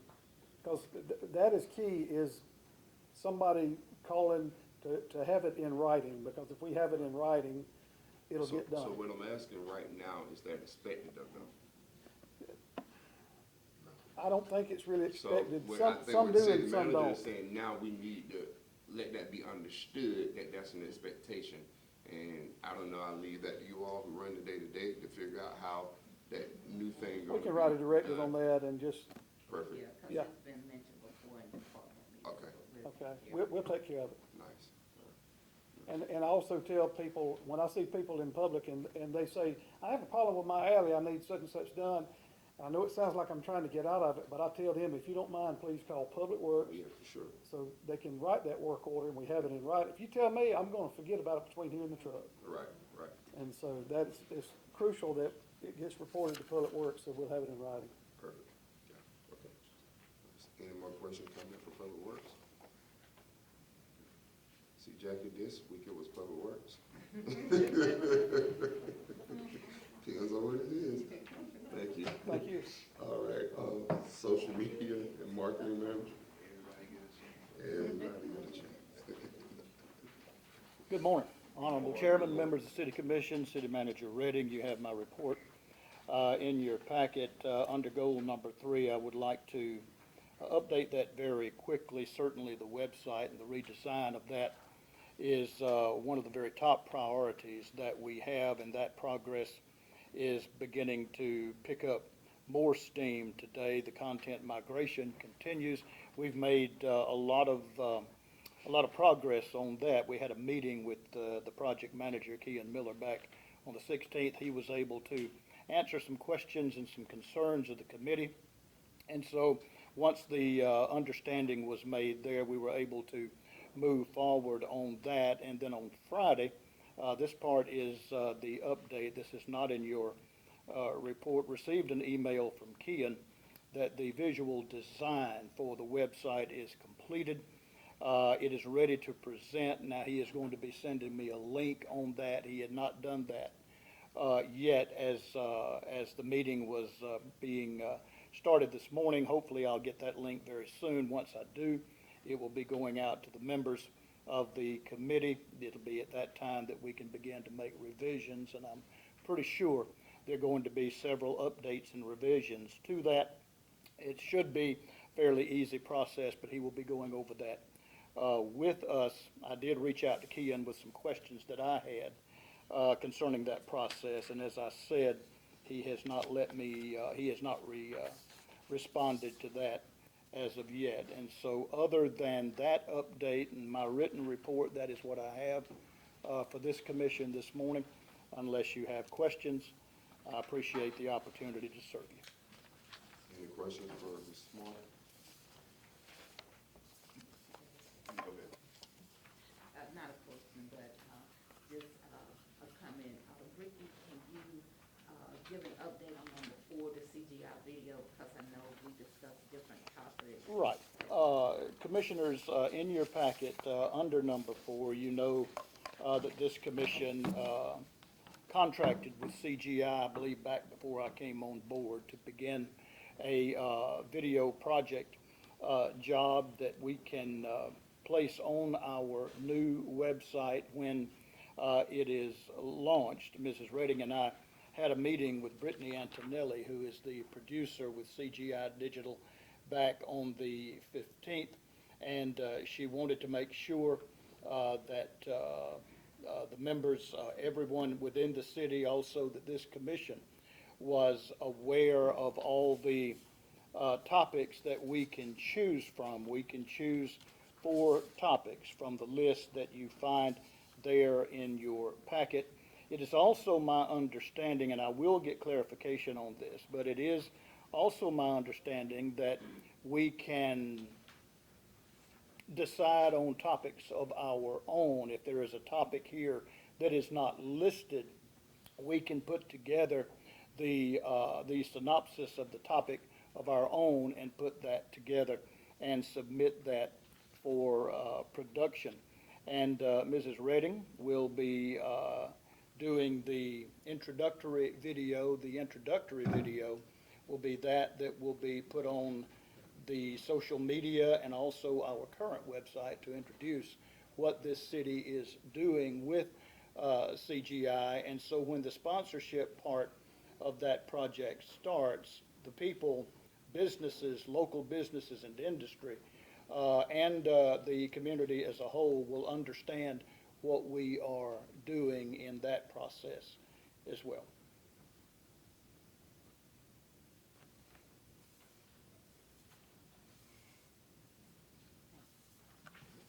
Thank you, sir. Thank you, Mr. Chairman. UCNT, Ms. Debbie, how you doing this morning? I'm good. How are y'all? Pretty well. With our goals and accomplishments, as you see in your report, we're still treating over 5 million gallons at the wastewater plant. And when I wrote this was last week, and we expected more rain over the weekend, which we got. We got 2 to 3 inches, 4 inches in some places. So now we're running over 6.5 million gallons at the plant and 2 ponds full of water. So it's really been tough, but we did not overflow or spill, so we're glad of that. We've had major failures with both our screw pumps. Both the bottom bearings are shot. We borrowed the bypass pump from Public Works in case one of them went down during this time, so we could keep pumping water and not overflow. I called the company that makes the bottom bearing for the screw pumps, and it's $18,000 a piece. Takes 16 weeks to get it, and I said, forget it. So we found a man that lives not far from here that he's fabricating 2 of them for us for less than half that money for one. So we hope that we'll be getting them today or tomorrow, and just as fast as we can install them, we'll have both of them in. The motor at Highway 90 well burn up. They're pulling it as we speak, and we'll find out if that's lightning damage or not from this weekend. And we've had no internet for a week and a half, and we feel like we're living in the dark. So anybody that needs our office, just call or text or do something, but it's just dead. Y'all have any questions? I'll be glad to answer them. Any questions for you, CNT? Yes, Chairman. Yes. The budget process is coming up. Can you get us evidently a big list of what you need? Well, I have a big list. You always have a big list. Hey, if you don't ask, you don't get, but. I mean, but prioritize your list. Well, I did, but now that something has changed in the system. I mean, we have gotten a severe failure somewhere else in the system. But yes, I had the UV system as my number one, which was also listed in SPLOST. But I think I am gonna change around a couple more issues. I may not have a good price for them, because a lot of this is engineer stuff. I don't have the stamp, so I can't be an engineer, but I will try to come up with an estimate, a guesstimate or something. But there's several things that can be done to help, and Public Works is working on one of them down there on Frontage Road.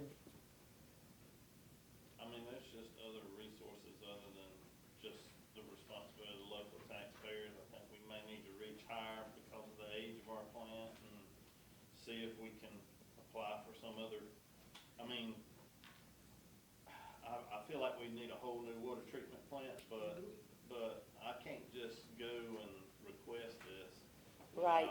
without, just some documentation. This is how old this is. But we're not gonna get a new one. See, we can build on to what we've got, but the biggest problem we've got, other than some failing equipment, which we can take care of, is the sewer system itself is what's failing. I mean, too many years of nothing being done, and now it's really telling on us, and it's happening in different places. Right. Where we've slip lined the north side trunk line, which appeared to be the biggest problem 10 years ago, 12 years ago, that did a lot to help. But now we're seeing, when you fix that spot, the next weak spot blows. So it's just where that weak spot is. And we found some stuff on the south side that really needs attention, and it's a newer line. So, it's an ongoing thing, but yes, I'm gonna come up with a list. You're welcome. So you said we're not gonna get a new plant, and the biggest focus is the sewage system. So help me understand the relation between those two, just so I have a little more clarity. Okay, the whole collection system picks up everything from everywhere all over town and Right. sends it to the treatment plant. Right. It either gravity flows, or we have lift stations that pump it there. Right. We have 2 lift stations that really need bigger wet wells. They're just not big enough. Okay. And we've got some sewer lines that need to be enlarged, like the one on Frontage Road, and I think Public Works can probably handle that. But that's what's failing. It's not the treatment plant necessarily, because we usually run 2.5 million gallons of flow, which is about what we pump from the wells. But when you get 14, 18 inches of rain in 4 months, the ground's wet, and every hole in the sewer line sucks up water. If there's room in that pipe, the water's coming in. So in layman's term, it's not the processing center, it's maybe the process that gets to it. It's the convection, That gets to the it. collection system, right? Yeah, right. Right. From my simple, I'm no expert in what. It's the pipes that go to the plant. And that's what I mean by process, and the plant is the actual center. Right. Perfect, got it. All right. But that's what the ARPA money is for, is to fix nothing but sewer lines and things that, will help get us out of this mess. And the last letter we got from EPD was pretty ugly. It said they could levy fines if we keep violating. But I look at it, if I run too much flow and it's a violation, at least it didn't back up in somebody's house. That's more important to me. Perfect. And then the internet, really quick, what's the solution for that? I have no idea. I don't even know who our carrier is. How is it? They have tried, and How's it impacting your work right now? I can't email, I can't get email, I can't even look at my old email. Okay, and we can do something about that, should be really quick.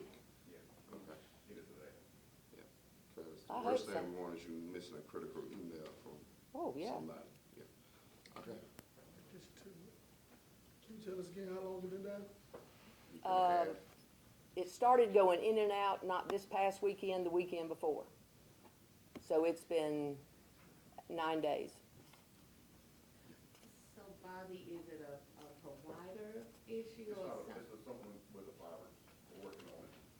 Okay, so you are aware. Oh, yes. You have been working on it. Okay, I thought you were aware, so, so there is a solution in sight. There's a solution. But working on the progressive, but temporarily, there's little hot spots, those little boxes you can get, so they can have like, Work very well out there.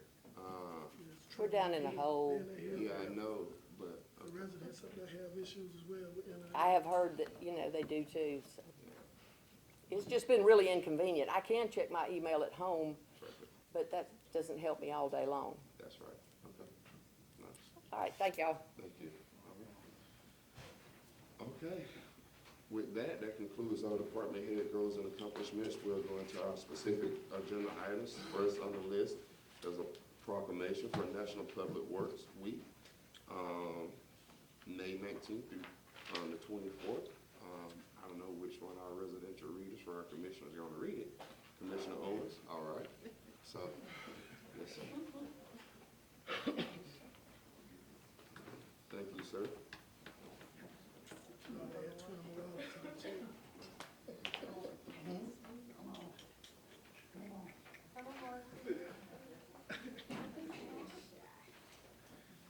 When we get a call, they do move faster than that, I promise you. Oh.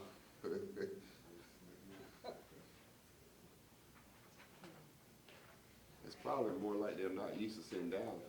That's a lot of, This feels good. Stay here for a minute. Yeah. I believe this is all our superintendents except for two, I think. Proclamation, National Public Works Week, May 19th through 25th, 2024, advancing quality of life for all. Whereas public works professionals focus on infrastructure, facilities, emergency management, and services that are of vital importance to sustainability and resilient communities and the public health, high quality of life, and well-being of the people of Cordele, Georgia.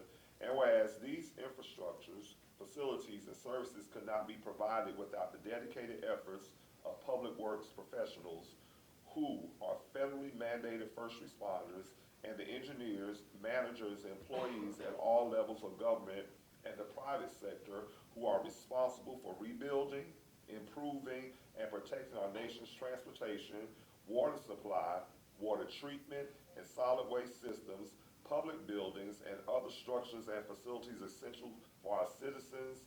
And whereas it is the public interest for the citizens, civic leaders, and children in Cordele-Crisp County, Georgia, to gain knowledge and maintain ongoing interest and understanding of the importance of public works, first responders, and public works programs in their respective communities. And whereas the year 2024 marks the 64th annual National Public Works Week sponsored by the American Public Works Association, Canadian Public Works Association, Be It Now. Therefore, the City of Cordele Commission do hereby designate the week May 19th through 25th, 2024 as National Public Works Week.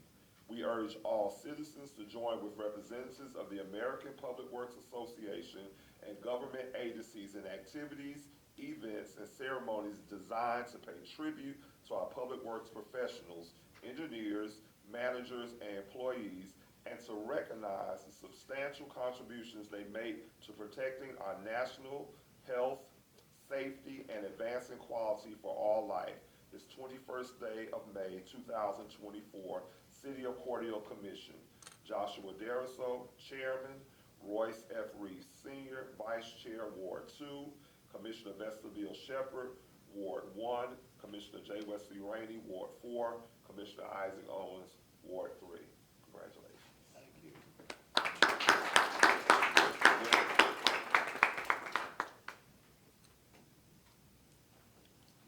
Thank you, y'all, for all you do. Appreciate you.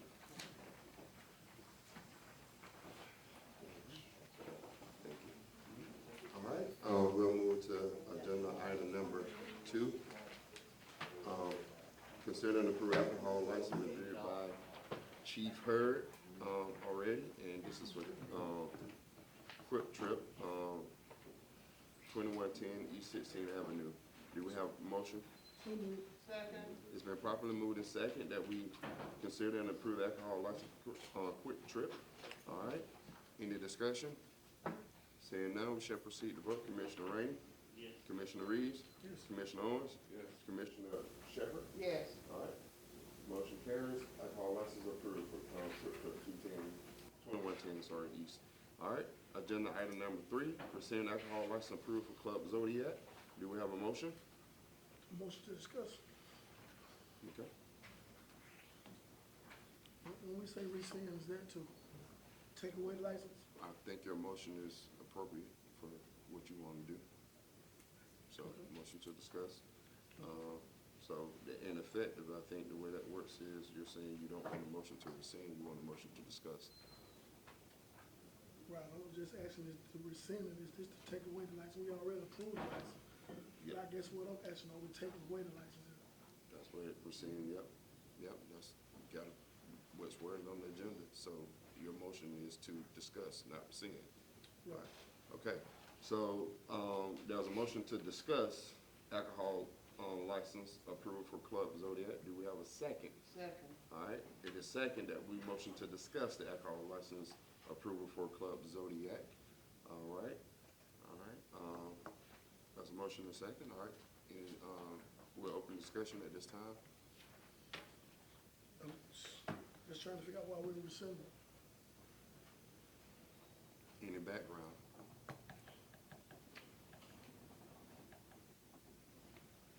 Why Well, we, well, it was on the last agenda, and there was discussion at the last meeting that the city commission approved the alcohol license.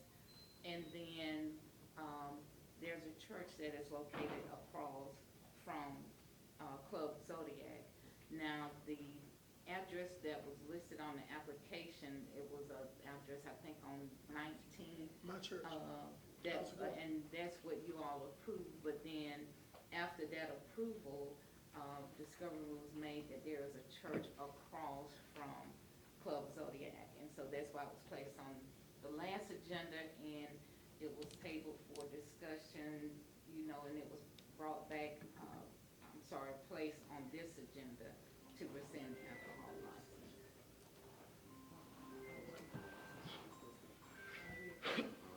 But wasn't the discussion, we were gonna have a work session in regards to that? Yes. Well, it was work session, public hearing, and I reached out because I think it was stated that a work session, normally we hold work sessions, but normally it's placed on the agenda if there's a public hearing to rescind it due to an infraction or a violation. This is different.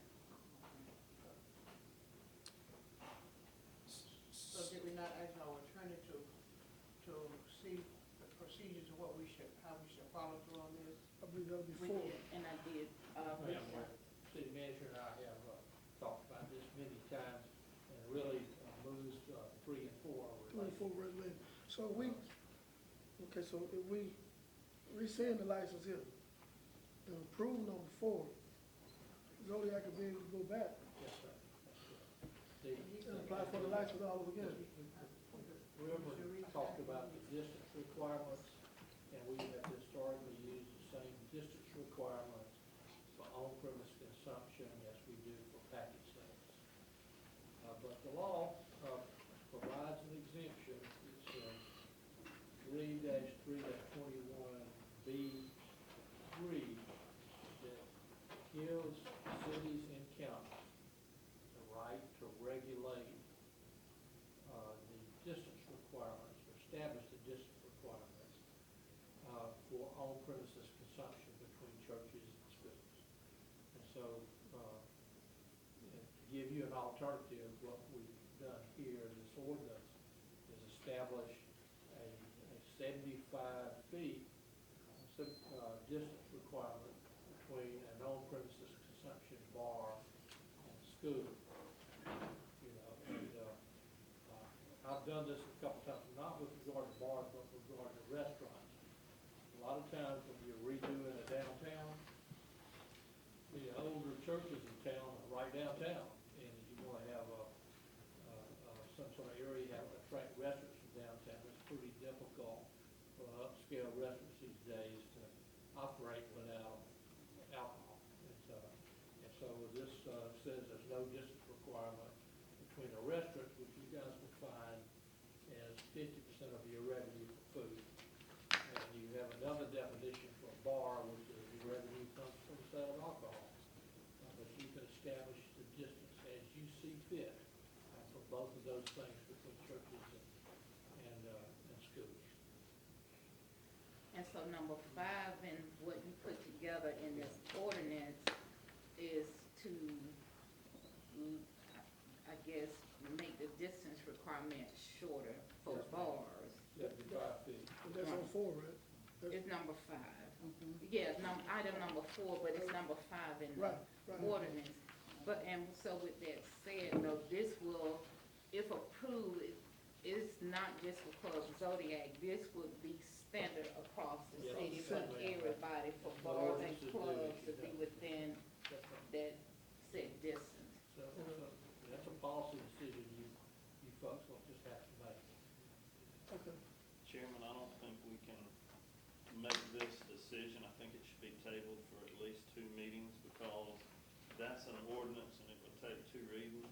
It depends upon, it depends upon what we do with Club Zodiac based upon that ordinance. Upon the ordinance, and I agree because if we rescind the license, and he's already paid for the application fee, if we rescind the license, then we come back and we do the 2 readings and the ordinance passed, would he have to pay again?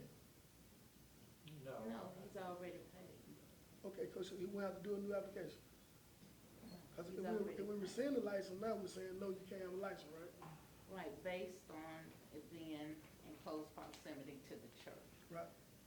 And he has already paid for a license, so this ordinance will require 2 readings, which will be, and then 1 more meeting. Okay, so I say we table. I would say we table this until the 2nd reading, if we have a 2nd reading.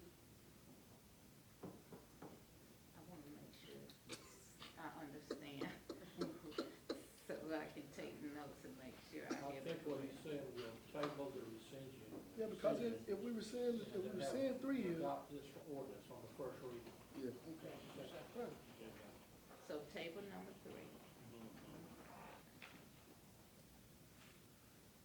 Motion, you put in the motion. Hold on, is there any more discussion? I have a comment, but I just want to check, or a question, I don't know what it is at this point.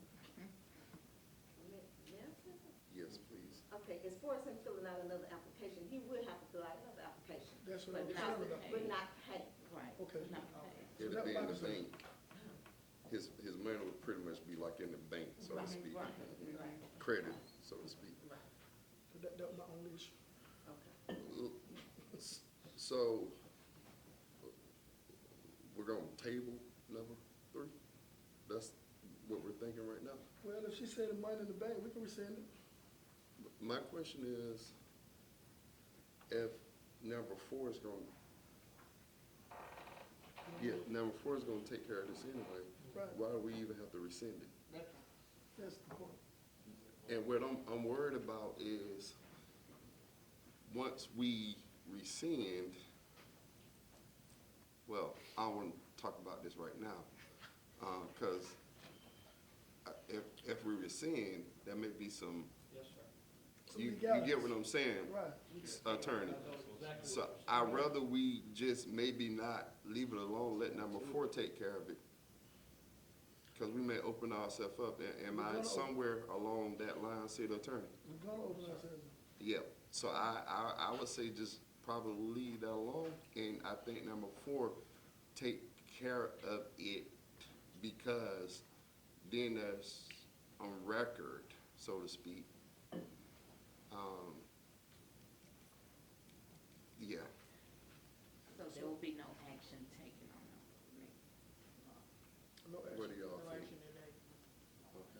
And all we have to do is just, yep, perfect. Is that correct? Yes, ma'am. I would make sure I talk to Club Zodiac, so they want, they understand the situation, they want to invest substantial amounts of money towards this, and then we rescind it later. That'd be the problem. It exacerbates what the chairman's talking about. All right. Trying to protect us here in a delicate situation. Yes, sir. All right. So, all right, no action on number 3. So, perfect. All right, agenda item number 4, consider and approve the first reading of ordinance amending the city code of Cordele, deleting paragraph K of section 364. Adopting new paragraph K of section 364, repealing all other ordinance in conflict. All right, do we have a motion for agenda item number 4? So moved. Second. It's been properly moved and second that we consider and approve agenda item number 4. All right, open for discussion. Seeing none, we shall proceed to vote. Commissioner Reeves, Yes. Commissioner Shepherd, Yes. Commissioner Owens, Yes. Commissioner Rainey. No. No. All right. All right. It's considered. It's approved. Motion carries. On agenda item number 4, ordinance is approved for the first reading. All right. Agenda number 5, consider and approve the request to authorize the Stafford account online access to the account with Regions Bank. Do we have a motion? So moved. Second. It's been properly moved and seconded that we consider and approve the request for authorization. All right, open for discussion. Seeing none, we shall proceed to vote. Commissioner Owens, Yes. Commissioner Shepherd, Yes. Commissioner Reeves, Yes. Commissioner Rainey. Yes. All right, motion carries. Authorization approved. Agenda item number 6, consider and approve the letter required by each municipality for the Hazard Migration Plan Grant. Do we have a motion for agenda item number 6? So moved. Second. All right, it's been moved, second. All right. Open for discussion. Seeing none, shall proceed to vote. Commissioner Rainey, Yes. Commissioner Owens, Yes. Commissioner Reeves, Yes. Commissioner Shepherd. Yes. All right, it's been considered and approved. All right, agenda item number 6 is approved. Agenda.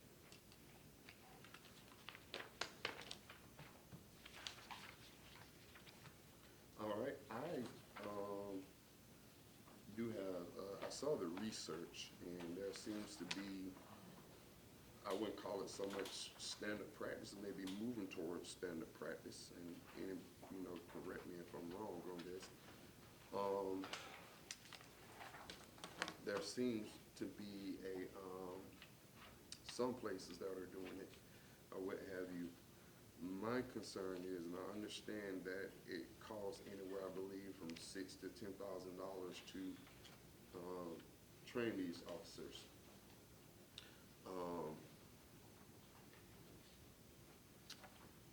My concern is, and I also want to know whether there any impact research on whether that do anything for attracting officers. I feel like we're in a sweet spot with that.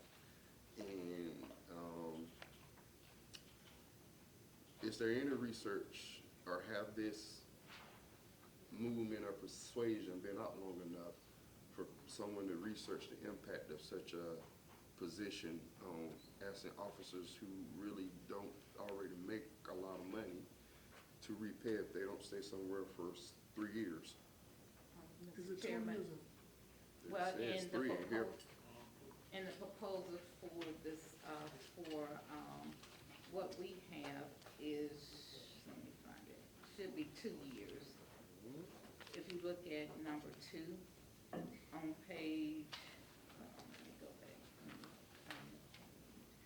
Yes, on page 2, reimbursement to the city, item number 2 is for at least 2 years. 2 years, yeah. 2 years. 2 years is the standard which most departments use, and even though you have some that are fairly new, there are agencies that they've been doing this for years. Training agreement, and with a requirement for officers to stay at least 2 years. Again, 2 years is what I've seen standard, and I know with some of these it's 3 years. But in the agreement that is being proposed, it is 2 years. I'm in it. The way I read that, it'd be 2 years and a month. Basically, if they had to stay the 25th month, they wouldn't have to pay. So, as long as, I mean, within the 24 months, it is 75%. So, Right, and then more than 25 months, no reimbursement. From where I sit here,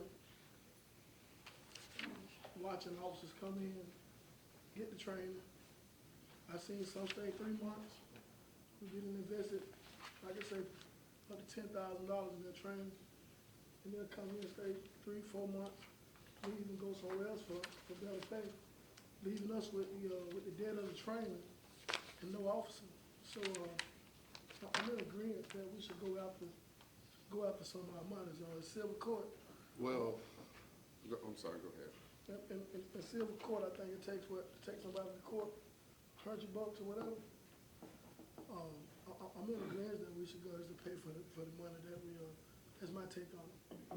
City Attorney, Cause we you have, Well, I've been on both sides of the business of another contract, the division where if you are in your training period for Cordele and you go to work, Americas, They pay. Americas has to reimburse you. they pay, right?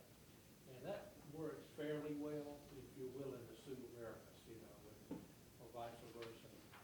I have had not much experience with getting it from policemen individually, because they live paycheck to paycheck now. And you can do it, and we've gotten some judgments against people from time to time, but we never collected. And so that was my position from the last time. I just think this is unnecessary when you look at what police officer made. I see more, I don't see this working nice and good to compel. Compelling usually doesn't work if you don't have the capacity to actually carry that thing out. And that's even from a beyond police, that's from a human behavior perspective. I mean, it can act as a deterrent, but do we really want officers who just stand 2 years so they won't have to pay this money and they hate their job? I mean, before I got elected, I had a pretty good run-in, and I didn't care for that officer, to be totally blunt. And I didn't feel like they should be working in our community, and just because of that. And I definitely don't want to deter in a way, but incentivize that kind of behavior. Plus, the other thing for me is officers don't make a lot of money, and that's like if I get a job or if anybody get hired, we're asking them to reimburse us for all the money that it took to train them. That's not standard across every department. I'm sorry, it's higher for policemen, but if we hire a billing clerk, we're not, if that billing clerk leave, we're not gonna say, we pay X amount of money for this billing clerk to be trained, now you have to pay all our money back. It doesn't work that way. Part of being a government, part of being, you deal with turnover. And I just don't see in any good that this could do for us. I mean, part of being a business, you have turnover and you pay money because you think that person gonna work out, and then they don't work out. That's part of it. As the city attorney just said, he has not experienced in his, 30, 40 years Yes, sir. of just individuals giving him money back. And, you know, most people, they painted me very anti-police when I came here. And so this should strike a lot of people by surprise. It doesn't strike me by surprise because I'm a complicated person, and a lot more complicated than people give me credit for. At least my mind is. But to me, it just makes no sense.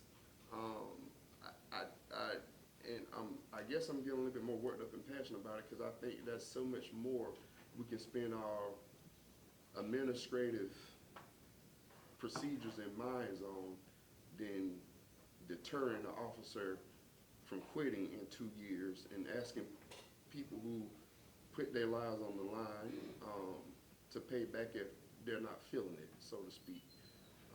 And I think it's just so I don't have it wrong this time, went $7,000, or was I reading another report, but it's in here? That is about what we spent, $7,000. It's between about 6 on the low end to about 10 or 12 On the high end, right? Mr. Chairman, if I may. Yes. Okay. Excuse me, No, ma'am, we have to keep it to just the people here. I'm not clear about the decision concerning custodian. We'll get back to that. Well, I don't know if we'll get back to that, but speak with us after this, because we need to stick on this issue right here, right now. We do have to clear some things up on why I still not understand exactly why that wasn't a work session or something. We can talk that over, because a lot of people have a lot of opinion on it. But anyway, we on this agenda item right now, ma'am, so I ask you to respectfully let us kind of tease this out, and if you want to get with us on that, we can get with that probably after the meeting, unfortunately, because the item has passed. I think, yeah. So, yes, ma'am, city manager. Mr. Chairman, when this was put together, it is not to deter any person for applying. What it is, the reason why it is being proposed is to protect, which we all have a responsibility to do, is to protect the city resources. As you all know, the chief in his report, he's been announcing we have X amount of officers, in training. Then the next month, X amount of officers, because these officers, some are using the police department as a training ground to get the training that is needed, and then they go to other agencies. Sure, there is a document in place that if they were to go to another agency, that agency is responsible for reimbursing the city. Now, there is, in an instant, there has been one that has refused to do that, even though, that agreement is in place. But then also you have those who, Let me stop you for a minute, but this is not the aim of this agreement. The aim of this is individually, not if they go somewhere else and they pay. I just want to make clear, because you're setting it up as if right now part of the aim is if they go to another agency, the police or sheriff department. This is not the aim of that. This is the aim is asking the individual former officer to pay back. Am I correct in that? if they are not going to another agency. Right, I just want to be clear, because you Right, started that's off why I explaining what's started saying already we have- understood. Right, that's why I Right. said we have this, so it's Right. clear to those who don't know. Right. We do have a OCGA requirement Right. for those officers who leave and go to another agency. But for those who do not, there is nothing to recoup the training funds that have been spent on that officer. And as I stated, these are agreements from across the nation where these agreements are in place, just saying, okay, if you stay 2 years and you don't do anything else, then you should reimburse the city for the funds that have been spent on training the officer. If they go somewhere else, then of course, we work through the other agencies. And we have been refunded for officers that have went to the sheriff department, and other agencies. But as Chief stated in his report, we have a cadet in week 8 of mandate school. We have had an officer complete the program, work for 2 or 3 months and said, this is not for me. When they're going through that program, something should click at that point in time that said, this is not for me, not we put you through the program and then you quit and, we spent $7,000 to $10,000. So what I'm getting is, we're being reimbursed if an officer leaves and go to another agency. Yes. Yes. Okay, so if an officer leaves and not want to be in law enforcement anymore, and he take a job making $40,000 more than what he would have made at a police position, I see why we need to go after our money. But that ain't usually what happens with officers, unless they have something, usually they're not going to get that type of job most of the time. Especially if they're not staying in law enforcement, chances are that they go get a higher paying job is, am I wrong, Chief? Or? When you're looking at averages, it's either probably comparable to what they would be making. Right. And Yeah, I know people that leave the police department and go and do well out of this very department. That is true, One too. officer, Officer Law, who, was here as a detective and went into driving trucks and done exceptionally well. So it's not a guarantee that they're not gonna make good money after they leave here. I mean, but at the same time, the city has taken a loss. So, I mean, All right. it's, I'm sorry, go ahead. no, I was just wondering what discussion over what carried the vote. So, Chief, what's your position on this? Puts me in a tough situation, but. The worst off the spot in you. Well, the way I work is, at the No, end of the day, I'm willing to talk about it. yeah, that's what I'm saying, Glad like, you at asked. the end of the day, open floor of communication, no hard feelings should be taken, but we Right. need to have open dialogue, and if there's disagreement among us, that's just, it needs to be worked out. And- Right. And Oh, I this agree. position, this is the only opportunity I get, so I I'm know, happy. I'm gonna take this opportunity to Thank say you. something, because I'm glad you asked me. Yeah. For making it quiet. My concern is, when they use this as a training ground, and I tried to make that not the case, that we've taken pride on giving incentives for training and keeping our officers here. However, there's still, cases where our officers get trained here and then they end up going somewhere else. We have one right now. In that case, we've been successful recouping the money from other agencies. So there's one where we haven't been. But when you're looking at averages, I would say it works more in the favor of we've been successful. As far as officers, my thing is, and I actually agree with you, Mr. Chairman, is that if you don't want to be in law enforcement, then I definitely don't want you to be in law enforcement. With the rightfully so scrutiny being placed on officers and everything that's going on, you need certain people that want to do the job and have a passion for it. And if you no longer have that passion and they are no longer in their career, then, good riddance, goodbye, and wish you well. However, again, if they're moving to a different agency, again, I do feel a need to recoup that one.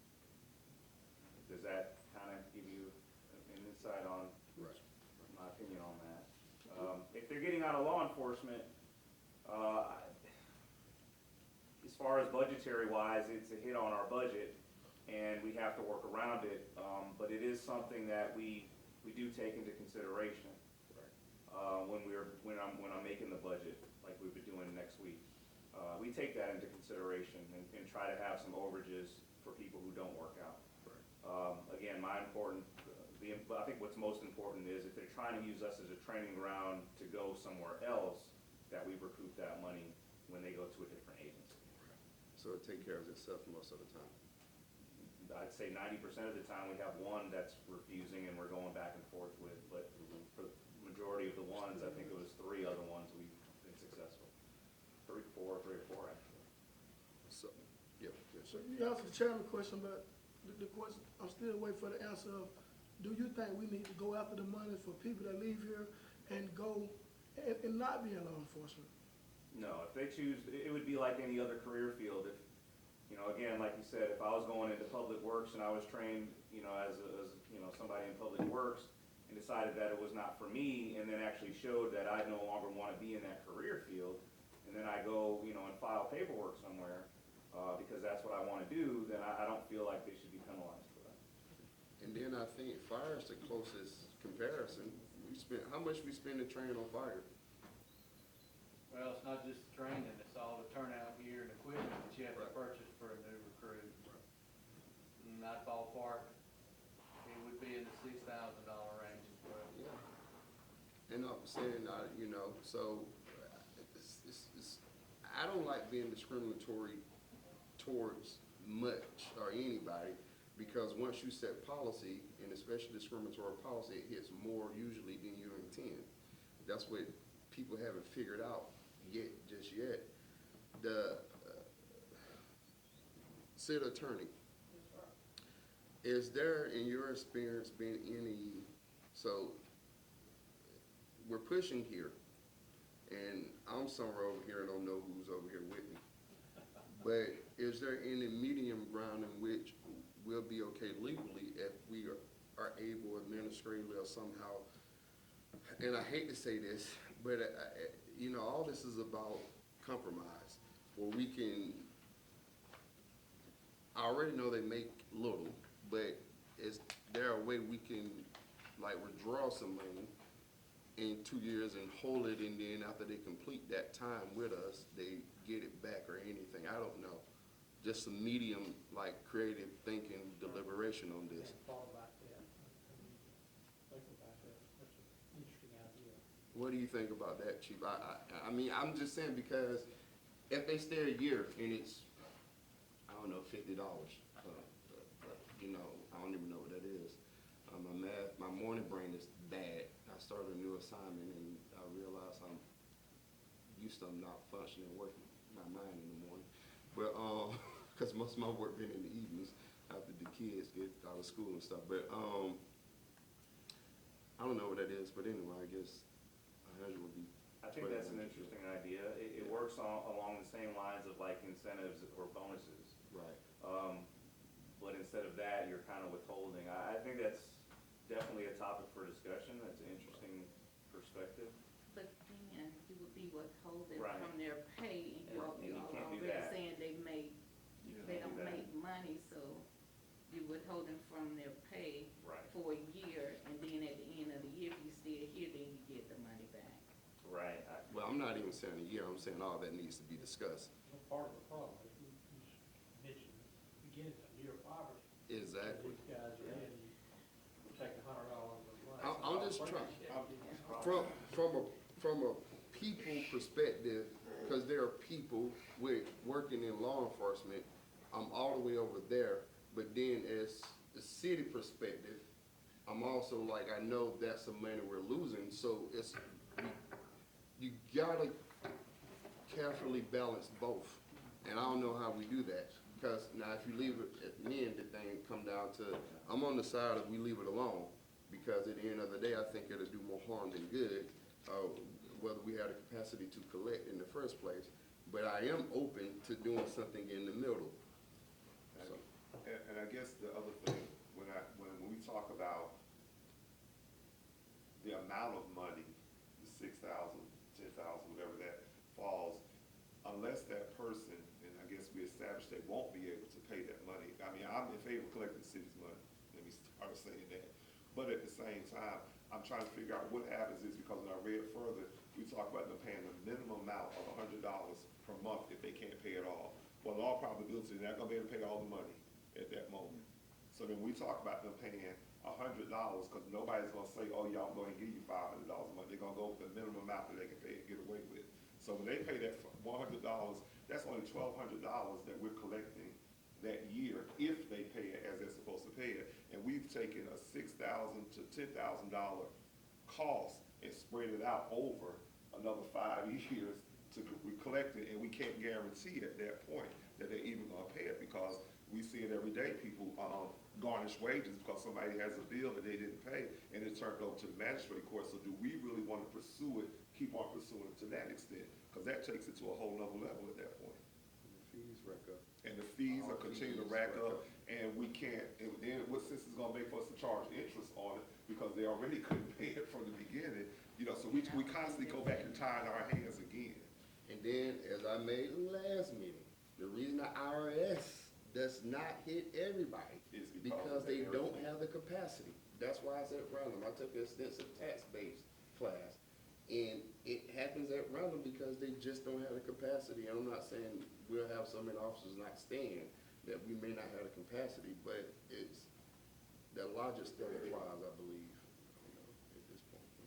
And Mr. Chairman and City Commissioners, as you all know, whatever is decided is what we're going to do. Right. My job is to bring things to you all where I know we're losing money. And if we decide, you know, to over budget to compensate for that, but, you know, I know of at least 2 or 3 instances where we have not recouped the training costs. Right. And I know we mentioned public works, but police and fire, they have the most expensive training because they go to mandate school and to dipstick, and so, but again, it was just brought, so you. Police, and that's what she thinks is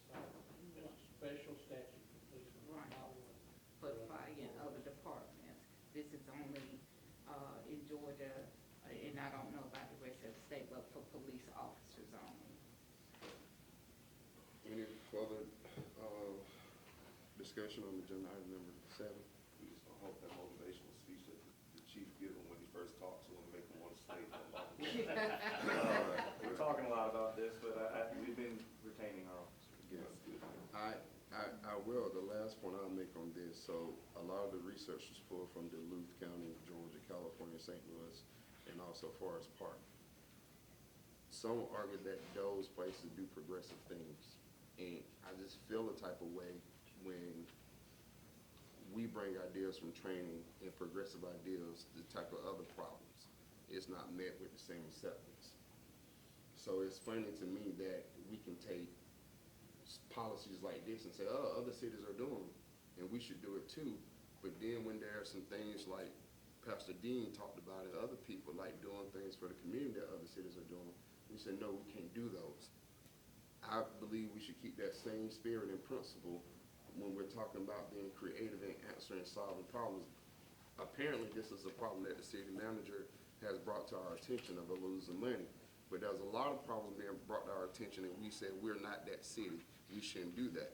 And so this commission really have, I believe, should think long and hard about not only looking at what other cities are doing in certain things and think we can borrow and take from them, but really come for effective community work, saying, no, we're not them.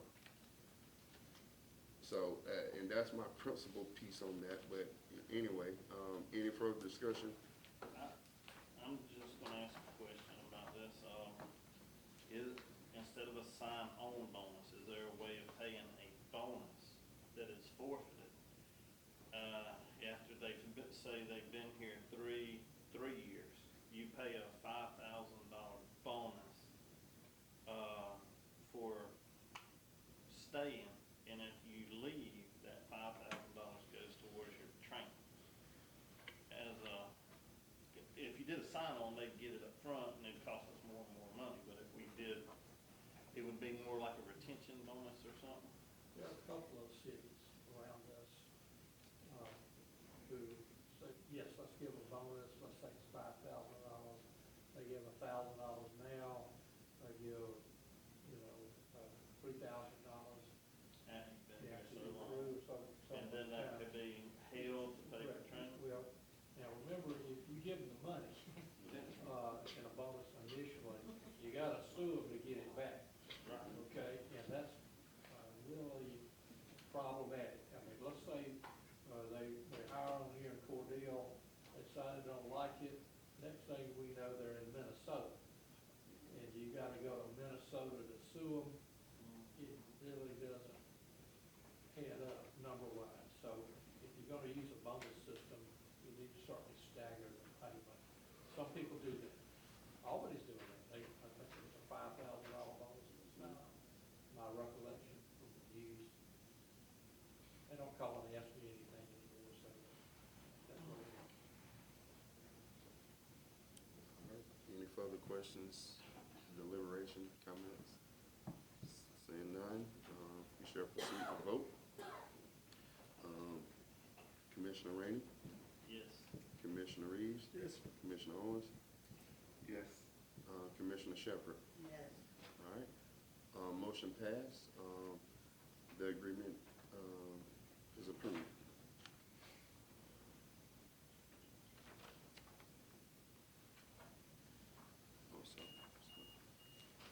All right, agenda item number 8, consider and approve the City of Cordele Safety and Accident Review Committee and appoint a member of the governing body to the committee. Do we have a motion to consider? So moved. I've been properly moved and seconded. I will consider and approve the Cordele Safety and Accident Review Committee. All right, any deliberation, discussion?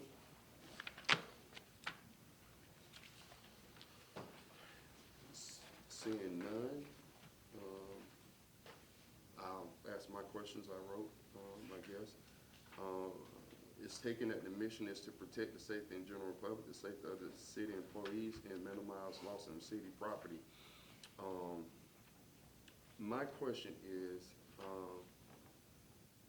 I see no citizens would be on this committee.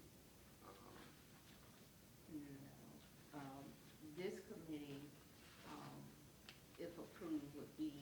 department heads, because the accidents, they were. Internally, Right, with the city. internally, yes. Right. I understand that.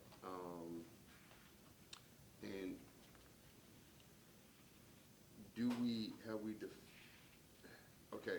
have we defined, or will this committee define, or will it be evolving, chargeable or non-chargeable things? I wanna make sure the question you're asking, has the committee defined chargeable and non-chargeable? Or will they be? Yes, chargeable accidents are those that are caused by the employee. Non-chargeable, the employee is not at fault. So if we had employee not paying attention and they hit another vehicle from behind, that accident would be chargeable to the employee because they caused the accident. If another car stops, swipe like the fire engine, Right. then that would be non-chargeable. It's an accident that is reported because it's going to cost the city money, whether it's the deductible or something else, but it will be non-chargeable to the employees involved. Okay.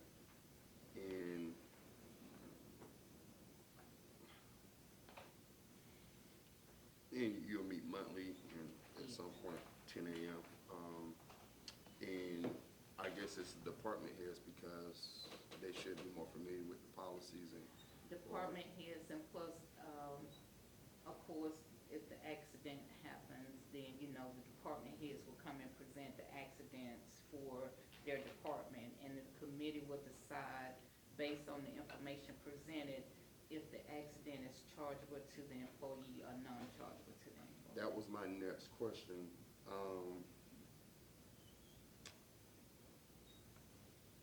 So there'll be a vote. There'll be votes to determine chargeable or non-chargeable?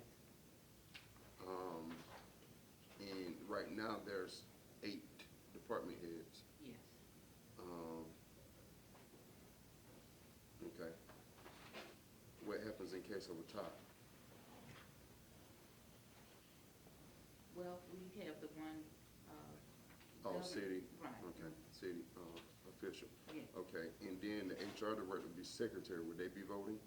As Yes. secretary gonna vote? Okay. And as far as,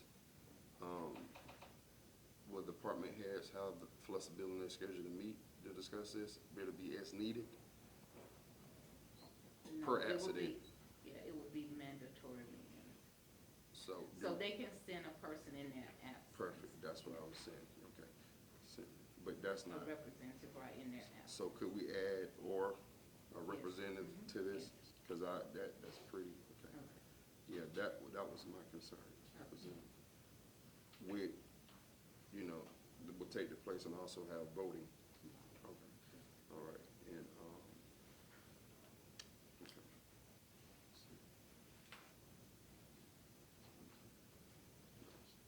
Because, for instance, the chief may be gone to training or conference, and we got a pretty tight timeline right here. So that was my concern, like 7, days, okay. All right. And then the last thing is, as far as the personnel file for 36 months, is that also the state standard that we have to keep records 36 months? Or is it something different? I think it's something different, for this, for the purpose of, because if an employee has 3 chargeable accidents in 3 years, then there is the possibility of termination. So it was just set for 3 years, 36 months, 3 chargeable accidents in 3 years. Because at that point in time, if the accident is chargeable, then they are a liability to the city. Right. And resources are being spent. My question is, for record-keeping purposes, is this aligned with what the state requires? I'm not sure, I can check and see. Yeah. But I just put it in place, as far as safety accidents Right. for, accidents, but I can check and make sure. Because you always have to be careful information, and I know that may at the time, but I know the state usually have, for certain places and records or things that happen, they have Like the sometimes it's retention 3 schedule. years, 5 years, so I wanna make sure we're in compliance with that. Okay, I haven't okay. worked for the state in a long, long time, but I do remember having to go through records, so figure all that out. I look at the retention schedule and see if there's something in there for, accidents. Perfect. All right, any further discussion? Okay, all right. All right, we shall proceed to vote. Commissioner Shepherd? Yes. Commissioner Owens? Yes. Commissioner Reeves? Yes. Commissioner Rainey? Yes. All right, it's approved. Agenda item number 8 is approved for the Safety and Accident Review Committee. And, oh, well, we forgot one thing. So we should also, so motion carries on that, for that part. If one of the commissioners can make a motion to nominate, because you can make a motion at any time, to nominate someone to be on this committee. I nominate Chairman Joshua Davis. He got all the knowledge and all the questions about what's going on here, so that my motion will be for Chairman Davis. I hope that nomination be closed on the Wednesday at 9. Can you go call the vote? Number one, I don't think it can work my schedule, but number two, I don't think I have any expertise in safety, so, You can learn, you good learner. I ask you all to take that into consideration. You said close it? On the Wednesday at 9, yes, sir. Okay, so we'll take a vote. All right, Commissioner Rainey, Yes. Commissioner Reeves, Yes. Commissioner Owens, Yes. Commissioner Shepherd. Yes. All right, well, And if there's a I can situation also where we make an can't appointment. That's right, that's right. Glad I put that in there. You can't show up, just give me a call. And I'll do Mr. that. Chairman, we can work out what day is best. Perfect, perfect. All right, thank y'all for that. All right, good. You have War Department people with you. There you go. Thank you. All right. Well, motion approved. I'll be on that committee. Congratulations. Thank y'all. All right, agenda item number 9, consider and approve the second reading of an ordinance providing a penalty for the possession of less than an ounce of marijuana. Do we have a motion? So moved. Second? Second? All right. Agenda number 9 have been properly motioned and second. All right, open for discussion.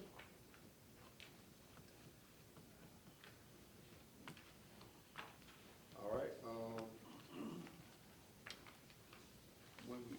Just one question. When we talk about the fees not to exceed the $100, and then the person comes back with the same charge again, is there gonna be a change in what their fee is, or will it continue to be the same $100? Based on this ordinance, the fee would be the same. Now it's up to the governing body to decide if you all want the fee to remain the same or to increase it with each incident, that occurs. Well, he doesn't have to, the judge to find something less than $100, then we have to make the next time 50 and the next time 100, but it would never go over 100. So it'll be Based at on the discretion of the judge Yes. at that point. That's generally To what. go lower, to go lower. it's a ceiling out of floor, basically, right? Sorry? Ceiling out of floor, the $100 max. $100 max, Yeah. yes. So let me make sure I understand. You said $100 max that will be set by the judge? Cause it said the fine not to exceed. This shall be from that fine not to exceed $100. So each time, so the first time that they receive a citation for an ounce, for less than an ounce, it's $100. It could So, be, if that's what he says, not to exceed. It's at the discretion of the judge, basically. Yeah. It can be 100 or lower at the discretion of the judge. Okay. but not more than Not more than one. Okay. So the second time, $100 Every time. or lower. At the Okay. discretion of the Every time. judge, every At time. the discretion of the judge. Right. Okay, that's what I wanna make sure. Yeah. Okay. So the judge charge 10, 15, 13, and 50 cents, right? Anything on the, And the judge, from my few visits, and he had a pretty good memory about, right, Jackie? He usually have a pretty good memory about who been in front of him before, and and you guys orchestrate pretty well what's going on with me. Y'all kind of have a pretty good system going on with that. You know, I like that part of it. To be honest with that. Some of the extended people not so much, but y'all do a good job. And then, I think as the city attorney stated at the last meeting, this is only for city of Cordele Police. Any other agency. So if you're outside these city limits, or if somebody don't. Sheriff Department. Yeah, that's what I'm about to say, like if that, I was saying, or if the sheriff department or state trooper pull you over, it's a little different, yeah, within, because they have jurisdiction, you know. I got good word, the county gonna force it. They could charge County them follow suit for with the sake of municipal court, but chances are they won't. If it come through municipal court, they're bound by this. So basically, to get it out there for the public, if they're pulled over by the city police, down, that's fine. If they pulled over by state trooper or the sheriff department, they could or may not be. That's correct. If it goes to municipal court, it will be. It will be. If it goes somewhere else, it will not be. Perfect. My mind is waking up. Yeah, the county's gonna follow suit with us. Okay. We have word that the county may follow suit. All right. Any further discussion? All right, we shall proceed to voting. Commissioner Reeves? Yes. Commissioner Shepherd? Yes. Commissioner Owens? Commissioner Rainey? Yes. All right, motion passed. Agenda item number 9 is approved. Okay, all right, thank you. At this time, we have finished our agenda items. Now we're going to our city manager report.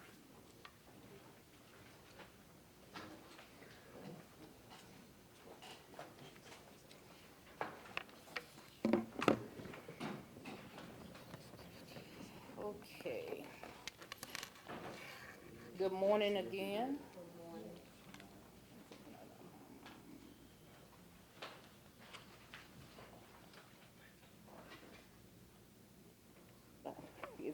Do we need batteries?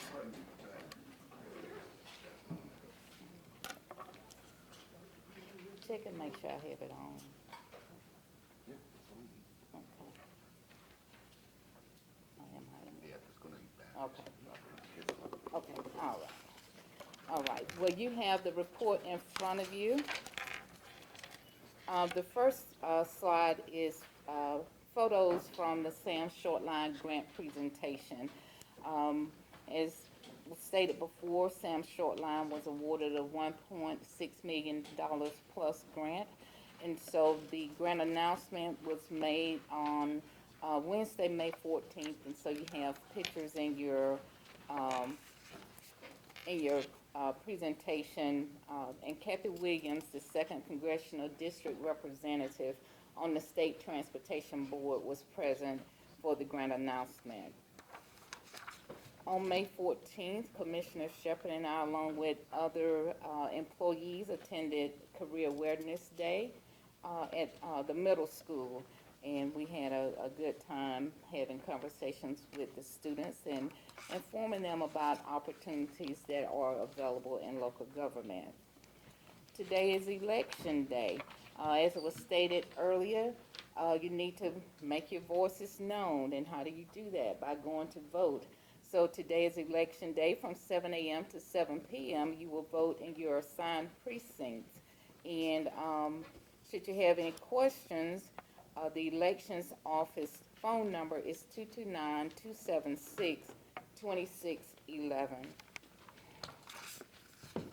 Regarding announcements and upcoming events, the City of Cordele is featured on GMA's Georgia Cities Week recap video, which is on their website. They pulled together activities that were held across the state and placed it in a video, and I'm happy to say that we are included in the video. They have photos from the Housing Summit. Congratulations again to Chief Alligood, who is a Leadership Chris graduate. He also had perfect attendance. And so congratulations again to Chief Alligood. The HPC, the Historic Preservation Commission meeting, as mentioned earlier, has been rescheduled to June 12th, 2024 at 6 p.m. The Planning and Zoning Commission has a meeting scheduled for Thursday, May 23rd, 2024, 10 a.m. in the courtroom here at City Hall. The comprehensive plan public hearing will be held at the Community Clubhouse on May 28th, 2024 at 6 p.m. And in your packet, you have a report of accomplishments as well as a short-term work program. And like the comprehensive plan, we are accepting feedback, comments, additions, corrections, changes to these two reports. And so please feel free to look at those, and one that was added, I know there was an item that was mentioned earlier that will be added to the short-term work program. And these reports were sent out to department heads as well. Food Truck Friday, due to the weather, has been rescheduled and will be held on May 31st, 10 a.m. at the Community Clubhouse. Just a reminder that River Valley's legislative luncheon is tomorrow, May 22nd. And in your packet, you should have a thank you card that we received from the Chamber of Commerce for the City Commission's support of the Farmers Appreciation Banquet. Last week, we had the opportunity to review bids for a new phone system, and so right now we are in the process of receiving information from references that were provided, and so hopefully within the next meeting or two we will have information regarding a new phone system. I am happy to report that both ARPA reports were submitted on time. The state ARPA report, which are the funds received for the sewer system, that report was due April 15th, and then the non-entitlement coronavirus funds report was due April 30th, and those were submitted on time. As a reminder, faith-based organizations, those meetings are held on the second Thursday of the month. We have a diverse group. We have different denominations that attend the meeting, and the next meeting is June 13th, 9:30 a.m. at the Community Clubhouse. And of course, we've stated earlier, the city, we were awarded CHIP funds for the upcoming year, and so we are looking forward to having the ability to update repairs for homes for those who are on the list. In terms of goals, again, we have engaged Condre and Associates for a classification and compensation study, which we will discuss in more detail during the budget hearing. In terms of revenue recovery, we have increased collections of delinquent property taxes, and also, as you all know, we entered into an agreement with Government Tax Solutions, and they have started sending out letters to assist with the collection of delinquent property taxes. We're also working on business license non-renewals. In terms of protecting city assets, I thank you again for approving the Safety and Accident Review Committee so that we can proceed with protecting the city assets. And then a goal that has been added, and I spoke briefly with Mr. Hill, the Community Advancement Manager, is putting together a nonprofit CEO roundtable for event in the fall. And with that, city offices will be closed on Monday, May 27th, in observance of Memorial Day, and that's all I have for my report. Unless there are any questions. Any questions for the city manager report? All right, thank you. Thank you. Perfect. City Attorney, do you have anything? Thank you, sir, appreciate it. City Attorney, I'm gonna ask you to do a quick one for us, please. Based on what we did for agenda item number 4, in simple terms, could you, well, she walked out well. I'll talk to her if you like. Yes, please, okay. Could you break down what we did today and explain rather quickly? So he's going to explain what happened today from a legal perspective, what's going to happen. The city commission took no action today toward rescinding the license for the social. They are considering an ordinance that is allowed under the state law that allows them to establish a distance requirement for bars and restaurants from churches and schools. Now, you brought the distance requirements for the code, and but if you read on further down in that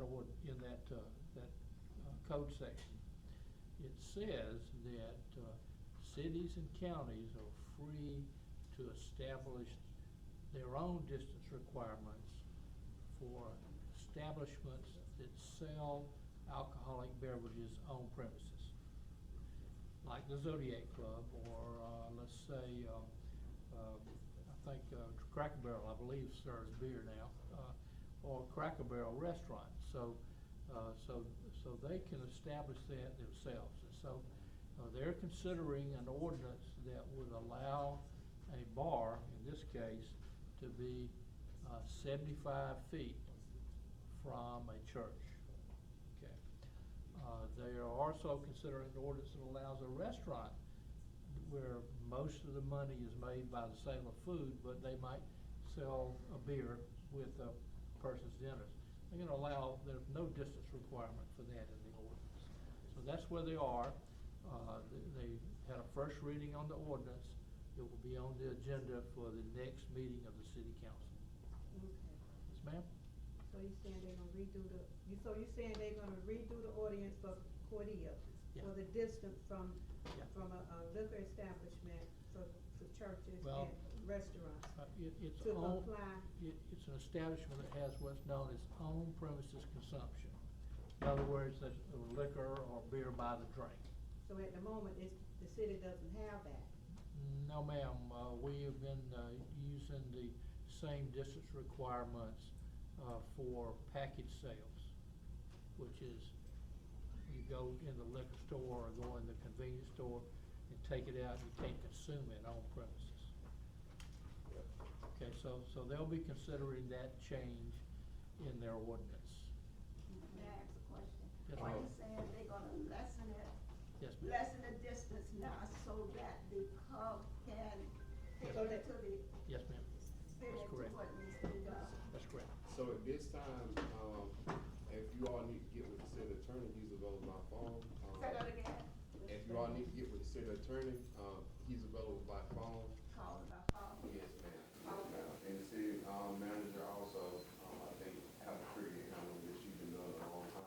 She can tell you what happened, if you all have more questions, and then any one of us in the community, as much as we understand, but I think those are the two you want to kind of get with, because they understand that better than we do. So just get with them. We have, the move on through the agenda, and I try to protect this meeting from being an open out discussion, and then we have, I'll stop there. All right, thank you, city attorney. Thank you, sir. All right, yes, I'm sorry, I forgot to mention, if you all can get your email, I sent an email regarding a budget, workshop for next week. perfect. And just, Budget workshop next week, let her know, check emails. All right. yes, you did. Any preference for doing executive session? None, all right. At this time, we'll call a motion to adjourn. So moved. It's been properly moved and second that we're adjourning this meeting at 11:48 a.m. Again, properly moved. All in favor, let it be known by voice vote aye. Meeting adjourned, 11:48 a.m. 11:48.